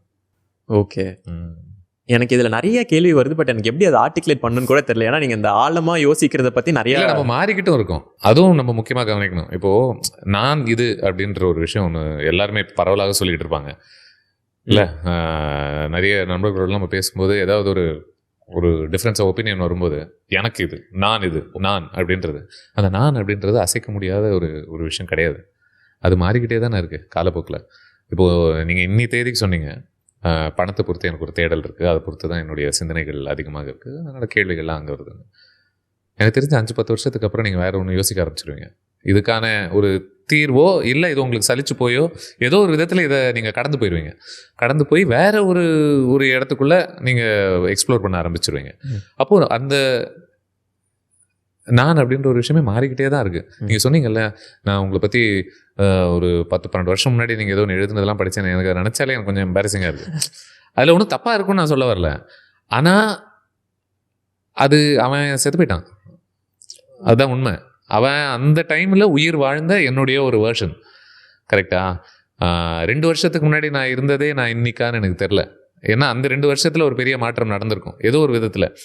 வாழ்க்கை உங்களை மாற்றும், உங்களுடைய அனுபவங்கள் மாற்றும், உங்களுடைய சிந்தனைகள் மாற்றும், நீங்கள் சந்திக்கக்கூடிய மனிதர்களும் கலையும் இதெல்லாமே உங்களை மாற்றிக்கிட்டே தான் இருக்குது. ஸோ அதனால தான் எனக்கு இன்றைக்கி சோஷியல் மீடியாவில் யாராவது வந்து ஒரு பழைய போஸ்ட் ஒன்று எடுத்து போடுவாங்க, பாவம் நிறைய செலிபிரிட்டிஸ்லாம் அடிக்கிறதுக்கு. 10 வருஷம் முன்னாடி இப்போ சொன்னால் இப்போ மட்டும் வந்து இப்படி சொல்கிற அப்படின்வாங்க. அப்படி தான் வாழ்க்கை. 10 வருஷத்துக்கு முன்னாடி அவன் சொன்னான்னா அவன் அன்றைய தேதிக்கு அப்படி ஒன்று நினச்சிக்கிட்டு இருந்தான், தப்போ ரைட்டோ அன்றைக்கி நினச்சான். இன்னைய தேதிக்கு அவனுக்கு புரிஞ்சு போச்சோ என்னவோ, அவன் வளர்ந்துட்டானோ என்னவோ, இன்றைக்கி வேற ஒன்று நினைக்கிறான். நினச்சி பாருங்களேன், நீங்கள் தப்பான ஒரு ஒப்பீனியன் வச்சுக்கிட்டாலோ, ஒரு தப்பான ஒரு விஷயத்தை நம்பினாலோ, அதுலேருந்து மாறுறதுக்கான ஒரு வாய்ப்பே இல்லை அப்படின்னா எவ்வளோ ஒரு கேவலமாக இருக்கும்ல இந்த உலகம். எவ்வளோ ஒரு என்ன ஒரு ஒப்ரெசிவான ஒரு ஐடியா. ஆனால் சோஷியல் மீடியா அதை அனுமதிக்க மாட்டேங்குதுன்னு நினைக்கிறேன் இன்னைக்கு கொஞ்சம். ஏன்னா நீங்கள் ஒன்று ஷேர் பண்ணிவிட்டு அதுவே பெர்மனண்ட்டாக பார்க்கப்படுது. அது கொஞ்சம் அநியாயம் தான் நினைக்கிறேன் நான். எங்கேயும் நான் இதில் இதை சொல்லும் போது நான் ஒன்று கேட்டிருந்தேன், we change because we are alive. Absolutely. அது என்ன சின்ன வயசில் எங்கள் அப்பாலாம் ஒரு ஊரில் தங்க மாட்டார், மாறிக்கிட்டே இருப்பார் ஒரு ஊரா. அவர் கொஞ்சம் அந்த மாதிரி தான் நினைக்கிறேன். ஸோ ஒரு 10 ஸ்கூலில் படித்தேன் நான். ஓகே. ஸோ அந்த டைம்லேயே பிடிக்கவே பிடிக்காது. நினச்சி பாருங்க, நீங்கள் ஒவ்வொரு வருஷமும் ஃப்ரெஷ்ஷாக ஒரு நிறையா ஃப்ரெண்ட்ஸில் ஃப்ரெஷ் அதுதான் இருக்காது. ஓ, யாரையுமே நிலநாட்டிக்கிறதுக்கான வாய்ப்பே உங்களுக்கு கிடையாது. அந்த டைமில் ஃபோனா என்ன ஒன்றும் கிடையாது. ஸோ நீங்கள் ஃபாலோ அப்பும் பண்ண முடியாது. உட்காந்து லெட்டர் எவ்வளோ நாள் தான் எழுதுவீங்க, படிப்பீங்க ஒரு வருஷம். அப்போ தான் அந்த வருஷம் முடியும் போது தான் ஆப்பாடா எனக்குன்னு ஒரு 3 பேர் 2 பேர் அமைஞ்சிட்டாங்க, அடுத்த வருஷத்துலேருந்து கலக்க போகிறோம் அப்படின்னு நினைப்பீங்க. கூட்டு போயிடுவார் வேறு ஊருக்கு. ஓகே. ஸோ எதுக்கு சொல்ல வரேன்னா, அந்த வயசில் நான் அது ரொம்ப ஆதங்கத்தோட, ரொம்ப கோவத்தோட, கண்ணீரோட தான் அதை நான் ப்ராசஸ் பண்ணேன். ஒவ்வொரு வருஷமும் ஒரு பெரிய கொடுமை அப்படின்ற மாதிரி தான் அதை பார்த்தேன். ஒரு விதத்தில் அதுதான் அது உண்மையும் கூட. ஆனால் வளர்ந்த பிறகு அது ஏதோ ஒரு விதத்தில் இந்த ஒரு மாற்றத்தை எப்படி அணுகணுன்றதுக்கான ஒரு விதை அன்றைக்கே விதைக்கப்பட்டதாக பார்க்குறேன். நீங்கள் இப்போ change to be alive is to change அப்படின்னு சொல்கிறேன். ஸோ அந்த சேஞ்ச் அப்படின்றது எவ்வளோ இன்னெவிட்டபிள் அப்படின்றத புரிஞ்சிக்க முடியுது. அது ரொம்ப அவசியமும் கூட. ஓகே. நான் இருக்கிறதுலேயே சினிமாவை பற்றி ரொம்ப கம்மியாக பேசின கான்வர்சேஷன் இதுதான் நினைக்கிறேன். என்ன மன்னிச்சிருக்கேன். எனக்கு நீங்கள் இதை சொல்லும் போது அந்த புக்கு பேர் எனக்கு மறந்துச்சு, பட் அன்போஸ்டட் லெட்டர்ஸ்ன்னு நினைக்கிறேன். அந்த புக் படித்தப்போ ஒருத்தவங்களோட before that I would say you are very matured. Okay, you are very matured. அது எதுக்காக நான் சொல்கிறேன்னா, அந்த புக்கு தான் காரணம். அந்த புக்கில் என்ன சொல்லியிருப்பாங்கன்னா, நிறைய எக்ஸ்பீரியன்ஸ் ஒரு ஹியூமன் கோ த்ரூ பண்ண அவனோட maturity, like his maturity is always 1 leg lesser than his experience. I'm sure. அதுதான் லைன். அப்போ எனக்கு அடுத்த கேள்வி என்ன வந்துச்சுன்னா, அப்போது ரொம்ப நாள் வாழ்ந்தவங்க மெச்சோர்டா அப்படின்னு வந்துச்சு. அதுக்கும் ஆன்சர் அடுத்த லைனில் இருந்துச்சு. என்னன்னா, எக்ஸ்பீரியன்ஸஸ் தாண்டி ஒவ்வொரு எக்ஸ்பீரியன்ஸையும் அவேர்னஸோட கோ த்ரூ பண்ணுறது தான் அங்கே டிஃப்ரென்ஸ் அப்படின்னா எனக்கு அப்போ அவ்வளோ புரியல. அவேர்னஸ் ஓகே, பட் அதை இன்னும் எனக்கு வந்து அந்த டேஞ்சிபிளாவோ கிளியராகவோ எனக்கு தெரியல அவன் என்ன சொல்ல வராரு அப்படின்னு. மேபி அதுக்கான ஆன்சர் உங்ககிட்ட இருக்கும் நான் நம்புகிறேன். இல்லை நீங்கள் எப்படி ஒரு எக்ஸ்பீரியன்ஸை கோ த்ரூ பண்ணும்போது how do you approach it? இல்லை, அதான் நினைக்கிறேன். இப்போ நீங்கள் சொன்னதுக்கு ஒருத்தன் 600 வருஷம் கூட வாழ்ந்துடலாம். ஒருவேளை வாழற ஒருத்தனாக இருக்கான்னு வச்சுக்கோங்களேன். 600 வருஷம் வாழ்ந்தும் ஒன்றுமே தெரியாத ஒருவனாக இருக்க முடியும் நம்ம உலகத்தில். So clearly it's not just a product of the time you spend in the world. It is about நீங்கள் சந்திக்கக்கூடிய அனுபவங்களை பற்றி தீர விசாரித்து புரிஞ்சிக்கக்கூடிய தன்மை உங்களுக்கு இருக்கான்றது தான் கேள்வி. கரெக்ட். அந்த தன்மை எல்லாருக்குமே எப்படி வளர்த்துக்கணும் அப்படின்னா, அங்கே தான் கலை ரொம்ப முக்கியமாகுதுன்னு நினைக்கிறேன். அந்த இடத்துல தான் ஆர்ட், லிட்ரேச்சர், சினிமா, இது மியூசிக், இது எல்லாமே உங்களை நீங்கள் எதிர்பார்க்காத கோணங்கள்லேருந்து இந்த உலகத்தை உங்களுக்கு காமிச்சிக்கிட்டே இருக்குது. ஒரு இண்டிவிஜுவலாக நீங்கள் லிமிட்டடாக இருக்கீங்கல்ல, எத்தனை இடத்துக்கு தான் போயிட முடியும், எத்தனை பேரை தான் சந்திக்க முடியும், எத்தனை விதமான இன்ட்ரெஸ்டிங்கான வாழ்க்கைகளை தான் நீங்கள் அப்சர்வ் பண்ணிட முடியும் இல்லையா? அந்த அப்சர்வேஷன் கெப்பாசிட்டி உங்களுக்கு லிமிட்டடாக தான் இருக்குது ப்ராக்டிக்கலி. பட் ஆர்ட் உங்களை லிபரேட் பண்ணிடுதுல்ல. அதுலேருந்து நீ உட்காரு, நீ எங்கேயும் போக தேவையில்ல, நான் உன்னை கூப்பிட்டு போகிறேன். World War II அது பண்ண டைம் ட்ராவல்லாம் பண்ண வைக்குது நம்மளை. காலம் கடந்து நம்மளை ஃபியூச்சரிஸ்டிக்காக கூப்பிட்டு போகுது. எங்கேயோ நீங்கள் வாழாத ஒரு இடத்துக்கும் நேரத்துக்கும் உங்களை கூப்பிட்டு போய் அதில் இருக்கக்கூடிய உண்மையும் அழகையும் என்னன்னு சொல்லிட்டு உங்களுக்கு காமிக்குது. ஐ திங்க் மெகாலோபோலிஸ்ன்னு நினைக்கிறேன், ஏர்லி 19th century வந்து ஒரு ஃபிலிம். அந்த ஃபில்ம் உடைய பல விஷுவல்ஸ் ரீசெண்டாக நான் பார்த்துட்டு போது அதனுடைய ஐடியாஸ் வந்து எந்த அளவுக்கு இப்போது சர்வசாதாரணமாயிருச்சு. அப்போது ஃப்யூச்சர்னால் இப்படி தான் இருக்கும்னு ஒன்று கணிச்சு ஒன்று வச்சுருந்தாங்கல்ல, பார்த்தா அவ்வளோ ஒன்றும் தூரமாலாம் இல்லை. நம்ம இப்போ ஓரளவுக்கு கரெக்டாக தான் கணிச்சு வச்சுருக்காங்க அந்த டைமுக்கு. Okay, I found it very fascinating. So என்ன சொல்கிறேன்னா, ஸோ காலம் கடந்து, நேரம் கடந்து, இடம் கடந்து உங்களுக்கு பல உண்மைகளை, பல அழகான விஷயங்களையும் காமிச்சிக்கிட்டே இருக்குது. அது தெரியும் போது it becomes easier, I think, to process experiences. Then you get a basic template of இந்த உலகம் இப்படி தான் இயங்குது, மனிதர்கள் இப்படி தான் இயங்குறாங்க, உணர்ச்சிகள், this is how emotions work அப்படின்றதெல்லாம் உங்களுக்கு புரிஞ்சுக்கிறீங்கல்ல. அப்போது then when you go through experiences உடனடியாக நீங்கள் அதை இன்ட்ரோஸ்பெக்ட் பண்ண முடியுமா எனக்கு தெரியல. பிகாஸ் நீங்களும் ஃப்ரெஷ்ஷாக இருப்பீங்க சில விஷயங்களில். அண்ட் அது உடனடியாக நீங்கள் அப்படியே புத்த நிலையில் போய் இன்ட்ரோஸ்பெக்ட் பண்ண வேண்டிய அவசியமும் இல்லைன்னு நினைக்கிறேன். அது கெடுத்துரும் வாழ்க்கையவே. அந்த அளவுக்கு நீங்கள் இறக்கிட்டீங்கன்னா போங்க, let yourself feel things no matter what it is, but know when to stop yourself. So இப்போது இதுலேருந்து நான் என்ன புரிஞ்சுக்கிறேன்னா, ஆர்ட்டில் நிறைய கற்றுக்கலாம் அப்படிங்கிறது இதுலேருந்து எனக்கு தெரியுது. நான் இப்போது ரீசெண்டாக இந்த ஃபிரங்கி பாணி அப்படிங்கிற ஒரு பாட்டு கேட்டிருக்கேன், கேபர் வாசிக்கையோடது. எனக்கு அப்போ தான் நான் ஆர்ட்டை ரொம்ப அப்ரிஷியேட் பண்ண ஆரம்பித்தேன். எனக்கு ஆனஸ்ட்லி எனக்கு அந்த பாட்டை கேட்கும் போது நான் ஒரு எமோஷனல் ஸ்டேட்டுக்கு என்னை கொண்டு போயிருந்தது. அஃப்கோர்ஸ் நான் சினிமா கண்டிப்பாக அது நான் பண்ணுவோம், அது பார்த்துருக்கேன். பட் ஆனால் ஒரு பாட்டால் அவ்வளோ பண்ண முடியுங்கிறது, நான் காலையில் ரொம்ப ஃப்ரெஷ்ஷாக எழுந்திரிச்சு ப்ரஷ் பண்ணிட்டு தெரியாமல் பிளேலிஸ்ட்டில் ஃபிரங்கி பாணி ஓடிருச்சுன்னா ஆட்டோமேட்டிக்காக வந்துச்சா? இல்லை, நான் முன்னாடி ஃபிரங்கி பாணி கேட்டிருக்கேன். பட் பிளேலிஸ்ட்டில் அது இருந்ததுனால நான் ஜாலியாக ப்ரஷ் பண்ணிட்டு நான் கேட்டுட்டு இருந்தப்போ ஃபிரங்கி பாணி காலையிலே கேட்டிங்களா? எனக்கு வந்து டோட்டலாக அந்த எமோஷன் வந்து மாறிடுச்சு, அந்த மென்டல் ஸ்டேட்டே மாறிடுச்சு. ஸோ இமோஷனலி இந்த ஆர்ட்டுங்கிறது எப்படி ஒருத்தவங்களை ஹெல்ப் ஆகும்? ஏன் எனக்கு தெரிஞ்சு எனக்கு ரொம்ப பிடிச்ச ஒரு பாட்டு, இன்னும் ஒரு 7-7 நிமிஷம் இருக்குமா? ஆமாம், 10 minutes இல்லை, ப்ளீஸ் தயவு செய்து. அதையே நான் மிஸ் பண்ணுறேன் ஆக்சுவலி. வர songs are not that long. அவ்வளோ பெருசாக இருக்கும்போது முன்னாடி அவ்வளோ பெருசாக இருக்குமா? 10 இருக்காது, பட் அட்லீஸ்ட் 6-7 minutes எல்லாம் உங்களுக்கு கம்ஃபர்டபுளாக நிறைய பாட்டு இருக்கும் உங்களுக்கு. இப்போதான் அந்த முதல் ஸ்டான்ஸா அப்படி முடியும் போதே ஓரளவுக்கு அப்படியே முடிஞ்சிருது 3-4 நிமிஷத்தோட. பட் எனிவே அது வேற புலம்பல். இந்த 10 minute சாங் ஏன் அந்த பாட்டு அவ்வளோ அழகாக, ரொம்ப எமோஷ்னலி ஆனஸ்டாக இருக்குது, வல்னரபிளாக இருக்குது இல்லை? இந்த வல்னரபிலிட்டியை தான் நம்ம தேடிக்கிட்டு இருக்கோம் ஆர்ட்டில். ஏன்னா நம்ம வாழ்க்கையில் வல்னரபிலிட்டி ஓரளவுக்கு மேலே அது என்ன ஆயிடுதுன்னா நமக்கு தண்டனை கிடைக்க ஆரம்பிச்சிது. நம்ம வல்னரபிளாக இருக்கும்போது நம்ம உணர்ச்சிகளை ஓப்பனாக வல்னரபிளாக ஒருத்தங்கிட்ட பேசுவோம், ஏதோ ஒரு விதத்தில் அது காயமாக ஒரு விதத்தில் மாறும்போது நம்ம என்ன முடிவு பண்ணிடுறோம்னா, ஒரு விதத்தில் நம்மளை காப்பாற்றிக்கிறதுக்காக நம்ம வல்னரபிலிட்டியே தப்பு போல் நம்ம ஒரு கதவு போட்டு நம்ம பூட்டி வச்சுக்கணும் அப்படின்ற மாதிரி ஒன்று நினைக்கிறோம். பட் அது ஆரோக்கியமான ஒரு வாழ்க்கை கிடையாது இல்லையா? அப்போது ஆர்ட் தான் மறுபடியும் உங்களுக்கு ஞாபகப்படுத்துது.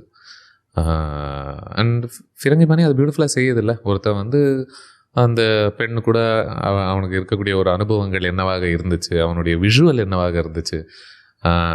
ஆல்மோஸ்ட் உங்களுக்கு வந்து அந்த தெருவில் இருக்கிற அந்த பூவும், அங்கே இருக்கக்கூடிய ஒரு டெக்ஸ்சரும், அங்கே லைட் எப்படி விழுந்ததுன்ற ஒரு ஃபீலிங்கும், ஒருத்தங்களை மிஸ் பண்ணுவது என்ன, காலம் கடந்து திடீர்னு பார்த்தோம்னா ஒருத்தங்க கூட டச் விட்டு போய் மறுபடியும் அவங்க டச்சுக்குள்ளே வரும்போது அந்த க்ரீஃபை ப்ராசஸ் பண்ணுவது என்ன, ஒவ்வொரு ஸ்டேஜ் ஆஃப் க்ரீஃப் என்னவாக இருக்குது ஒருத்தங்களை இழக்கும்போது, இது எல்லாமே நமக்கு இவ்வளோ ஆழமாக நம்ம இறங்குனதுக்கான காரணம் அது ரொம்ப ஆனஸ்டாக வல்னரபிளாக ஒரு எளிய மொழியில் எல்லாருக்குமே புரிஞ்ச. ஐ நெவர் ரியலைஸ் தட் இவ்வளோ ஒரு எளிய மொழி இவ்வளோ அழகான ஒரு போய்ட்ரியாக இருக்குன்றதுக்கு எனக்கு இதுவும் ஒரு லேர்னிங் தான் உண்மையை சொல்ல போனேன். யா ட்ரூ. அதான் அப்படி ஒரு விஷயத்த ஒரு பாட்டாக சொல்ல முடியுமாங்கிறது எனக்கு பயங்கரமாக அதில் இருந்து. மேபி அதை பாட்டாக தான் சொல்ல முடியுமோ என்னவோ. பேச்சில் சொல்வதை விட ஒரு மியூசிக்கில் ஒரு கிட்டார் ஒருத்தர் வாசிச்சுக்கிட்டு அப்படியே பாடிக்கிட்டே இருக்கும்போது மேபி அது பாட்டாக தான் சொல்ல முடியும்னு தோணுது. நான் அண்ட் அந்த ஒரு டிஸ்கவரி வந்து let me to discover many other songs. இப்போது எரிக் கிளாப்டன் அப்படின்னு ஒருத்தர் அந்த ஸ்டார்வேஸ் டு ஹெவன் அப்படிங்கிறப்போ அது எவ்வளோ பெரிய விஷயம். அந்த அவரோட பையன் வந்து இறந்து போனதை பற்றி அவர் ஒரு பாட்டு பாடியிருப்பார். அந்த காமெண்ட் செக்ஷன் ஃபுல்லாக அத்தனை பேர் அவங்க க்ளோஸ் ஒன்ஸ் இறந்ததை பற்றி ஃபுல்லாக அந்த காமெண்ட்ஸ்லாம் போட்டிருந்தாங்க. அப்போ தான் இது ரொம்ப நம்ம யூஸ்வலாக கேர் பண்ணுற விஷயத்தை தாண்டி இது ரொம்ப பெரிய விஷயம் அப்படிங்கிற மாதிரி எனக்கு ஃபீல் ஆச்சு. பட் எல்லாருக்கும் இந்த புரிதல் இருக்காதுன்னு நம்புகிறேன். நானும் அந்த புரிஞ்சிக்கிற ப்ராசஸில் தான் இருக்கேன். இல்லையா? எந்த ஒரு பாயிண்ட்ல ஜென்ரலாக ஒருத்தன் வந்து ஆர்ட்டோட இம்பார்ட்டன்ஸை புரிஞ்சுப்பான், அது தனிமையில் புரிஞ்சுப்பானா, இல்லை கஷ்டத்தில் புரிஞ்சுப்பானா, இல்லை ஹாப்பியாக இருக்கும்போது கூட ஒருத்தனால ஆர்ட் ரொம்ப நல்லதுன்னு டிஸ்கவர் பண்ணுவானா? ஐ திங்க் எனக்கு தெரியல, சந்தோஷத்தை விட துக்கத்தில் தான் நல்லா புரிஞ்சுக்கிறதுக்கான ஒரு ஸ்பேஸ் கிடைக்குதுன்னு நினைக்கிறேன். ஏன்னா அந்த டைம் தான் நீங்கள் ஆல்மோஸ்ட் தேடிக்கிட்டு இருப்பீங்கல்ல, எனக்கு பதில் கிடைக்காதா ஆறுதல் கிடைக்காதான்னு தேடிக்கிட்டே இருப்பீங்க எல்லா பக்கமும். ஒவ்வொருத்தன் ஒன்று ஒன்று சொல்லுவான் இல்லையா? இன்ஃபேக்ட் அவன் சொல்லி சலிச்சே போயிடுவான் ஒரு இடத்துல. பட் ஆர்ட் சலிக்காதுல்ல, அது உங்களை பார்த்து முகம் சொல்லிக்காதுல்ல. ஃபிரங்கி பானையை நீங்கள் 150வது வாட்டி கேட்கும்போதும் அது அதே ஒரு உன்னதத்திலிருந்து தான் உங்களுக்கு உங்கள் கூட பேசும்ல. பட் மனிதர்களால் அந்த மாதிரி இருக்க முடியாதுல்ல. மேபி நீங்கள் பைசா கொடுத்து கவுன்சிலர்கிட்ட வேணால் போகலாம், பட் அந்த அந்த இடத்துல கூட பட் ஆர்ட்டுடைய ஒரு வேலை இன்னும் கொஞ்சம் அது ஓப்பன் அப் பண்ணிடுது உங்களை எக்ஸ்பீரியன்ஸஸ்க்கு. கரெக்டாக? ஸோ மேபி அந்த ஒரு இடத்துல இருந்தால், மேபி பர்சனலாக நான் எப்படி வேணும் சொல்கிறேன், எனக்கு அப்படி தான் நடந்துச்சு. எனக்கு இந்த உலகத்து மேலே இருக்கக்கூடிய ஒரு க்யூரியாசிட்டி, எனக்கு கொஞ்சம் அதுக்கான பதில்கள் எனக்கு கலை வழியாக தான் கிடச்சதுன்னு நினைக்கிறேன். டீனேஜ் பருவத்தில் நான் சந்திக்கக்கூடிய ஒரு பெரிய தனிமையில் எனக்கு ஒரு விடுதலை கலையின் வழியாக தான் கிடச்சதுன்னு நினைக்கிறேன். யங் அடல்ட் ஃபேஸில் நான் சந்திக்கக்கூடிய ஒரு கண்ணீர்களுக்கு ஆல்மோஸ்ட் ஒரு தோழனாக கலை தான் இருந்துச்சுன்னு நினைக்கிறேன். ஸோ ஒவ்வொரு இடங்களையுமே, இன்ஃபேக்ட் எனக்கு நீங்கள் எரிக் கிளாப்டன் மென்ஷன் பண்ணதில்ல, பிங்க் ஃப்ளாய்ட்லாம் எனக்கு ரொம்ப ஸ்ட்ராங்கான ஒரு இன்ஃப்ளூயன்ஸாக இருந்துச்சு நான் வளரும்போது. முதல் வாட்டி அப்படியே ஒரு பிரேக்கப் மாதிரி ஒரு ஸ்பேஸில் அப்படி போயிட்டு பசங்களோட அப்படி உட்காந்து பீச்சில் உட்காந்து அப்படியே அழுதுகிட்டு அந்த ஸ்பேஸில் இருக்கும்போது அந்த விஷுவல் ஆல்மோஸ்ட் நான் மறக்கவே மாட்டேன். கம்மிங் பேக் டு லைஃப்னு ஒரு பாட்டு இருக்குது பிங்க் ஃப்ளாய்டு, கேட்கலன்னா கேளுங்க. பயங்கர கத்தார்டிக்காக இருந்துச்சு. பயங்கர ஒரு பெரிய ஏதோ ஒரு நாட்டிலேருந்து யாரோ ஒருத்தர் போட்ட மியூசிக், அந்த ஆள் வந்து நிஜமாவே நம்ம தோள்பட்ட மேலே அப்படி கை போட்டு நமக்கு வாழ்க்கையை கொஞ்சம் கொஞ்சமாக நமக்கு எடுத்து சொல்லி நமக்கு புரிய வச்ச மாதிரியான ஒரு ஃபீலிங், நம்மளுடைய ஒரு வருத்தங்களுக்கு குரல் கொடுத்த ஒரு ஃபீலிங். அதுதானே நம்ம அந்த டைமில் எவ்வளோ புலம்புனாலுமே நமக்கு பத்தாதில்ல. முழுசாக அது புலம்புன ஒரு ஃபீலிங்கே நமக்கு கிடைக்காது. பட் இந்த மாதிரி 1-2 பாட்டு கேட்டால் அப்பாடா எனக்கு இருக்கக்கூடிய முழு புலம்பல் வந்துருச்சே, அப்பா இப்போ நான் கொஞ்சம் நிம்மதியாக இன்றைக்கி படுக்கலாம் அப்படின்ற ஒரு ஃபீலிங் கிடைக்கும்ல. மெயினாக எனக்கு ராக் மியூசிக்கில் நிறைய எனக்கு கிடச்சிது. லிங்கன் பார்க்கக்கூடிய கதரெல்லாம் பயங்கர நிம்மதி கொடுக்கும்.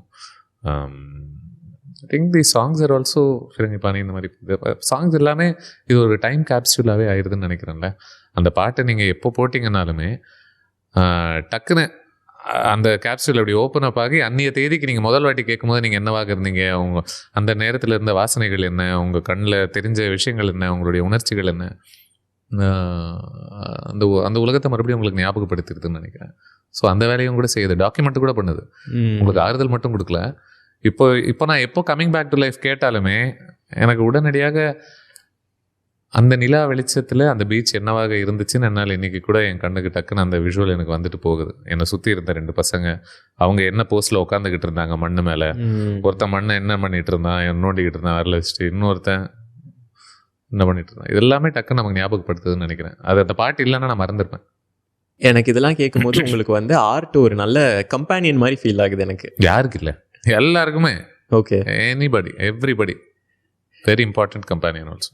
ஒரு கவுண்டர் இன்ட்யூட்டிவ் கொஸ்டின் எனக்கு என்ன தோணுதுன்னா, நீங்கள் டக்குன்னு எல்லாத்துக்கான பதில் இல்லை ஹோப்பே இல்லாதப்போ எங்கே போவோங்கிறப்போ ஆர்ட் அப்படின்னு நீங்கள் சொன்னீங்க. But at the same time நிறைய பேருக்கு அதுக்கான ஆன்சர் வந்து காட். ரைட். அப்போது ஆர்ட் இருந்தது, அந்த இன்ஃப்ளூயன்ஸ் தான் did it make you an atheist? ஆர்ட் என்ன அப்படி ஆக்கலைன்னு நினைக்கிறேன். எனக்கு அது தேவைப்படலை ஒரு டைமுக்கு மேலே. பயங்கர ஒரு நம்பிக்கையோடு தான் வளர்க்கப்பட்டேன் ஸ்கூல் பருவங்கள்லாம் முக்கியமாக. பட் அதன் பிறகு அதில் எனக்கு நிறைய நேர்மாறான கேள்விகளுக்கான ஒரு பதில்கள் இல்லைன்றது எனக்கு தெரிய ஆரம்பிச்சது. இது இப்படி இருக்குன்னா அப்படியே இப்படி அப்படின்ற கேள்விகளுக்கான பதில்கள்லாம் எனக்கு ரொம்ப கன்வின்சிங்காக இல்லை. அண்ட் அது எனக்கு புரியுது, நிறைய பேருக்கு ஒரு பெரிய ஆறுதலையும் ஒரு பெரிய நிம்மதியையும் கூட அவங்கள வாழ்க்கையில் சரியாக வழி நடத்துறதுக்கான ஒரு விஷயமாக கூட இருக்கலாம். என்னால் அது புரிஞ்சிக்க முடியுது. பட் அதனுடைய பவர் என் மேலே என்னால் உணர முடியல ஒரு டைமுக்கு மேலே. அதனால் இப்படி சொல்லுவாங்கல்ல, அடிக்கடி நிறைய பேர் இந்த கேள்வி கேட்பாங்க. இப்போ கடவுள் நம்பிக்கை இல்லை அப்படின்னா அப்புறம் மனுஷங்களாம் ஒருத்தர் தின்னுக்க மாட்டானா கொண்டுக்க மாட்டானா அப்படின்ற மாதிரி ஒன்று கேட்பாங்க.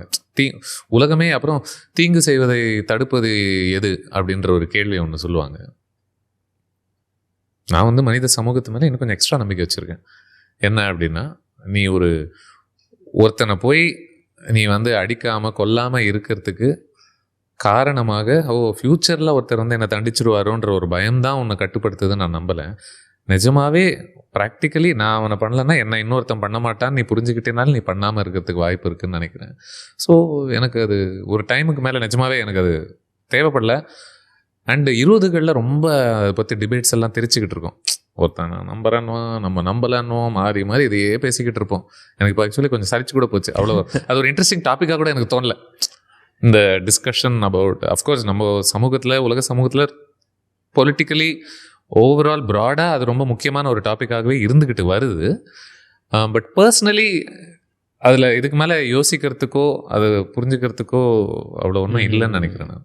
புரியுது. எனக்குமே இதை வந்து இங்கே கொண்டு வரணும்னு இன்டென்ட் இல்லை. பட் ஆனால் எனக்கு இல்லை பார்க்கும்போது நான் பார்த்த ஒரு பேட்டர்ன் வந்து எங்கெல்லாம் ஒருத்தனுக்கு அது தேவைப்படுதோ, அந்த நம்பிக்கை அந்த ஒரு இது தேவைப்படுதோ, அதுக்கெல்லாம் ரீப்ளேஸ்மெண்ட்டாக இங்கே ஒரு எனக்கு ஆர்ட்டாக தெரிஞ்சிச்சு. அதனால தான் எனக்கு அந்த ஒரு கொஸ்டின் வந்துச்சு. Lovely lovely. மேபி இருக்கலாம். அது கூட மனிதர்கள் உருவாக்குனது தானே ஆர்ட் இல்லையா? அவுட்கம் கடவுளை சொல்லல. புரியுது. ஓ லேட்டாக தான் என்னால் ப்ராசஸ் பண்ண முடிஞ்சிச்சு. நீங்கள் பேச்சுவாக்கில் இப்போ நீங்கள் ஒன்று சொன்னீங்க, வல்னரபிளாக இருக்கிறது ரொம்ப முக்கியம் அப்படின்னு சொன்னீங்க. அஃப்கோர்ஸ் வல்னரபிலிட்டி எனக்கு புரியுது. பட் ஜென்ரலாக ஒருத்தனுக்கு வல்னரபிளாக இருக்கிறது எவ்வளோ முக்கியம், அண்ட் அது க்ளோஸ்டு ஒன்ஸ்ட்ட இருந்தால் மட்டும் போதுமா, இல்லை அதை தாண்டி அவன் அந்த வல்னரபிலிட்டிக்கு ஸ்கோப் இருக்கா? அது க்ளோஸ் ஒன்ஸாக தான் இருக்கணும்னு அவசியமே இல்லைன்னு. ஓகே. இல்லை, ஃபர்ஸ்ட் ஆஃப் ஆல் ஒருத்தங்க உங்ககிட்ட க்ளோஸ் ஆகணுன்றதுக்கான அடிப்படை தேவையே நீங்கள் வல்னரபிளாக இருக்கணுன்றது தான். அங்கேருந்து தான் அந்த க்ளோஸ்னஸே வருதுன்னு நினைக்கிறேன். இல்லைன்னா ஒருத்தங்க க்ளோஸே ஆக முடியாது உங்ககிட்ட. இல்லை, நீங்கள் கான்ஸ்டண்ட்டாக க்ளோஸ்டாகவே நீங்கள் இருந்தீங்கன்னா உங்களை எந்த விதத்துலையுமே நீங்கள் ஓப்பன் அப்பே பண்ணுறதுக்கு நீங்கள் அனுமதிக்கலைன்னா யார் உங்ககிட்ட க்ளோஸ் ஆக முடியும்? யாருமே ஆக முடியாது. லாஸ்ட் வரைக்கும் யாருமே புரியலையே அப்படின்ற ஸ்பேஸில் தான் இருப்பாங்க. எனக்கு டக்குன்னு என்ன சொல்லணும்னு தோணுச்சுன்னா, யார் ஒருத்தங்க உங்கள் வல்னரபிலிட்டியை அட்வான்டேஜ் எடுக்க மாட்டாங்களோ, அது அந்த ஒரு வேல்யூ ஜட்ஜ்மெண்ட் பண்ணிவிட்டு நீங்கள் வல்னரபிளாக இருங்க அப்படின்னு சொல்லணும்னு யோசித்தேன். தேவையில்லைன்னு நினைக்கிறேன். அந்த அளவுக்கு உஷாரெல்லாம் இருந்து ஒன்றும் பண்ண போகிறது கிடையாது. அப்படி இருக்கவும் முடியாது. நம்ம வல்னரபிள் ஆன பிறகு தான் யார் அதை அட்வான்டேஜ் எடுத்துக்கிட்டாங்க, யார் அதை மதித்தாங்க, யார் அதை ரெஸ்பெக்ட் பண்ணுறாங்க அப்படின்ற வித்தியாசமே நமக்கு வல்னரபிள் ஆன பிறகு தான் அதெல்லாம் தெரியுது. அதுக்கு முன்கூட்டியே நம்மளால் கணிக்க முடியாதுல்ல. எங்கெங்கெல்லாம் கேப்பாக இருக்கோ, எங்கெங்கெல்லாம் உங்களுக்கு ஸ்பேஸ் கிடைக்குதோ வல்னரபிளாக இருந்துட்டு போங்க. ஒன்றும் நடக்காது, ஒன்றும் இழக்க மாட்டீங்க. அது உங்களுக்கு ஆரோக்கியமானதாக தான் இருக்கும்னு நினைக்கிறேன். உஷாராக இருந்து என்னத்தை சாதிச்சிங்க? பிரேம்குமார் அவர்கள் ஒரு டைரக்டர் ஒரு இன்டர்வியூவில் சொன்னதை ஞாபகம் எனக்கு வருது. அப்படி உஷாராக இருந்து என்னத்தை பண்ண போகிறேன் இந்த உலகத்தில்ன்ற மாதிரி தான். ரொம்ப ரொம்ப உண்மை. ரொம்ப தைரியம் வேணும் அவ்வளோ வல்னரபிளாக இருக்கிறதுக்கு இன்னைக்கு. புரியுது. நீங்கள் தைரியம் வேணும்னு சொல்கிறதுக்கான காரணமே அதை நோக்கி ஒரு பெரிய பயம் இருக்கிறதுனால தான்.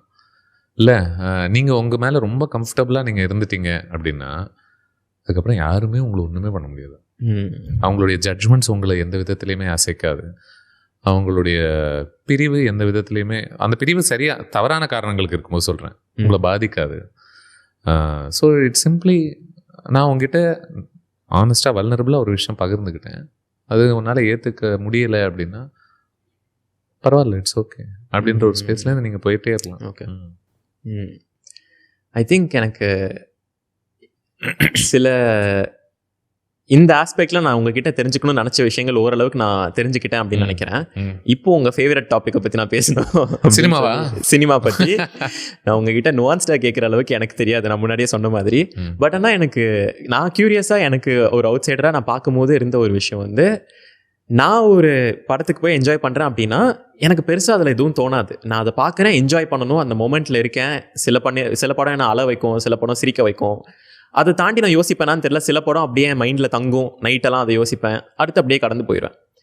நீங்கள் சினிமாவுக்கு அவ்வளோ இம்பார்ட்டன்ஸ் கொடுக்குறீங்க, அதை கிரியேட் பண்ண பீப்புள் கூட பேசுகிறீங்க, அதை சுற்றியே உங்கள் வாழ்க்கை இருக்கும்போது அதை பார்க்குற விதம் மாறி இருக்கா, இல்லை அதை கன்சியூம் பண்ணுற விதம் மாறி இருக்கா? ஐ திங்க் ஒவ்வொரு கட்டத்துலையுமே கொஞ்சம் மாறிட்டே தான் இருக்குன்னு நினைக்கிறேன். But in a good way சொல்கிறேன் நான். முதன்முறை நம்ம பார்க்கும்போதே பயங்கர ஆழமாக பார்ப்போமான்னா இல்லை, நம்ம ஒரு பொழுதுபோக்காக மட்டும்தான் நம்ம பார்த்துக்கிட்டு இருந்தோம். அதனுடைய பாதிப்பு இந்த உலகத்து மேலே என்னவாக இருக்குது, மனிதர்கள் மேலே என்னவாக இருக்குது, சமூகங்கள் மேலே என்னவாக இருக்குது, நமக்கு அந்த டைமில் தெரியறதுக்கான வாய்ப்பே சுத்தமாக கிடையாது இல்லையா? நம்ம வடக்கு போகிறோம், அப்படி பார்க்குறோம், யாரோ ஆடுறாங்க பாடுறாங்க, அப்போதைக்கு ஜாலியாக இருந்தோமா வந்தோமா அப்படின்ற ஸ்பேஸில் தான் நம்ம சின்ன வயசில் தான் இருக்கும். பட் போக போக தான் அது என்ன அப்படின்றது புரிய ஆரம்பிக்குது. அதனுடைய டெப்த் என்ன, அதனுடைய பியூட்டி என்ன, அதனுடைய எஸ்தெட்டிக்ஸ் என்ன, அதுக்குள்ளே எத்தனை விதமான கலைகள் அடங்கியிருக்கு, அது நமக்கு கொடுக்கக்கூடிய சந்தோஷங்கள் என்ன அப்படின்றத உணர ஆரம்பிக்கிறோம் அந்த டைம் தான். ஸோ அங்கேருந்து அது ஆர்கானிக்காகவே இன்னும் குட் வே தான் மாதிரி இருக்குது. சில பேர் கேட்பாங்க, நீங்கள் என்ன இப்போ ரிவ்யூ பண்ணுறதுனால, கிரிட்டிக் பண்ணுறதுனால அப்படி சொல்லலாம், ஃபிலிம்ஸை நீங்கள் கிரிட்டிக் பண்ணுறதுனால நீங்கள் அதை ரசிக்காமல் ஒரு மாதிரி இப்படி துருவி துருவி பார்த்துக்கிட்டே இருப்பீங்களா? அப்படிலாம் ஒன்றுமே இல்லை. You just become more present. That is the word for it. Is it? I am just more present when I am consuming a film than probably the average person. You are more என்ன சொல்கிறது, அது ஒரு பழக்கம் தான். அது ஒன்றும் ஒரு பிறப்பில் வர்ற திறமெல்லாம் ஒன்றும் கிடையாது, அது ஒரு பழக்கம். இப்போது ஃபோன் இல்லாமல் மனிதர்களோட பேசி பேசி நீங்கள் ஒரு விஷயம் பண்ண ஆரம்பிச்சிங்கன்னா, நீங்கள் அவங்கள பற்றி நிறைய விஷயம் நீங்கள் கவனிக்க ஆரம்பிச்சிருவீங்க, அந்த டிஸ்ட்ராக்ஷன் இல்லாத போது. கரெக்டாக? அதே மாதிரி நீங்கள் படங்களை ஆழமாக பார்த்து பார்த்து பழக்கப்பட்டுட்டிங்கன்னா அது ஒரு இதுவாயிரும். It become second nature to you. நீங்கள் அதுக்காக பயங்கர போராட வேணாம், யோசிக்க வேணாம். ஒரு மாதிரி அப்படியே மெயினாக 2 கேரக்டர்ஸ் பேசிகிட்டு இருக்கும்போது பேக்ரவுண்டில் என்ன நடக்குதுன்னு கஷ்டப்பட்டு நீங்கள் கவனிக்கலாம் தேவையில்லை. அதெல்லாம் ஒன்றும் பண்ண வேண்டாம். நீங்கள் அதை நம்ம வல்னரபிள்னு சொல்கிறதுனால அதையும் மறுபடியும் எங்கேயே யூஸ் பண்ணிக்கிறேன். I can be extremely vulnerable when I'm watching a film. Okay. In fact, it does not come from a place of rigidity. It comes from a place of great vulnerability. I am sitting there and I'm saying, sway me. இப்போ நான் ஒரு இலை போல் இங்கே வந்து உட்காந்துருக்கேன். நீங்கள் அடிக்கிற காற்றுல நான் எந்த பக்கம் வேணால் நகர்றேன், நீங்கள் அடிங்க, நான் அப்படியே நகர்ந்துக்கிட்டே நான் அதை என்ஜாய் பண்ணுறேன் அந்த காற்றை அப்படின்ற ஸ்பேஸ்லேருந்து தான் நான் படங்களை கன்சியூமே பண்ணுறேன். அது நடக்கும்போது என்னால் அந்த படத்தை பற்றி பேசும்போதோ அதை பற்றி அதுக்கப்புறமா எழுதும்போதோ எங்கெங்கெல்லாம் காற்றடிச்சது, அது என்னை எந்தெந்த பக்கம்லாம் நகர்த்துச்சு அப்படின்னு சொல்லி என்னால் பாயிண்ட் அவுட் பண்ண முடியுது. அவ்வளோதான், சிம்பிளாக சொல்லணும் அப்படின்னா.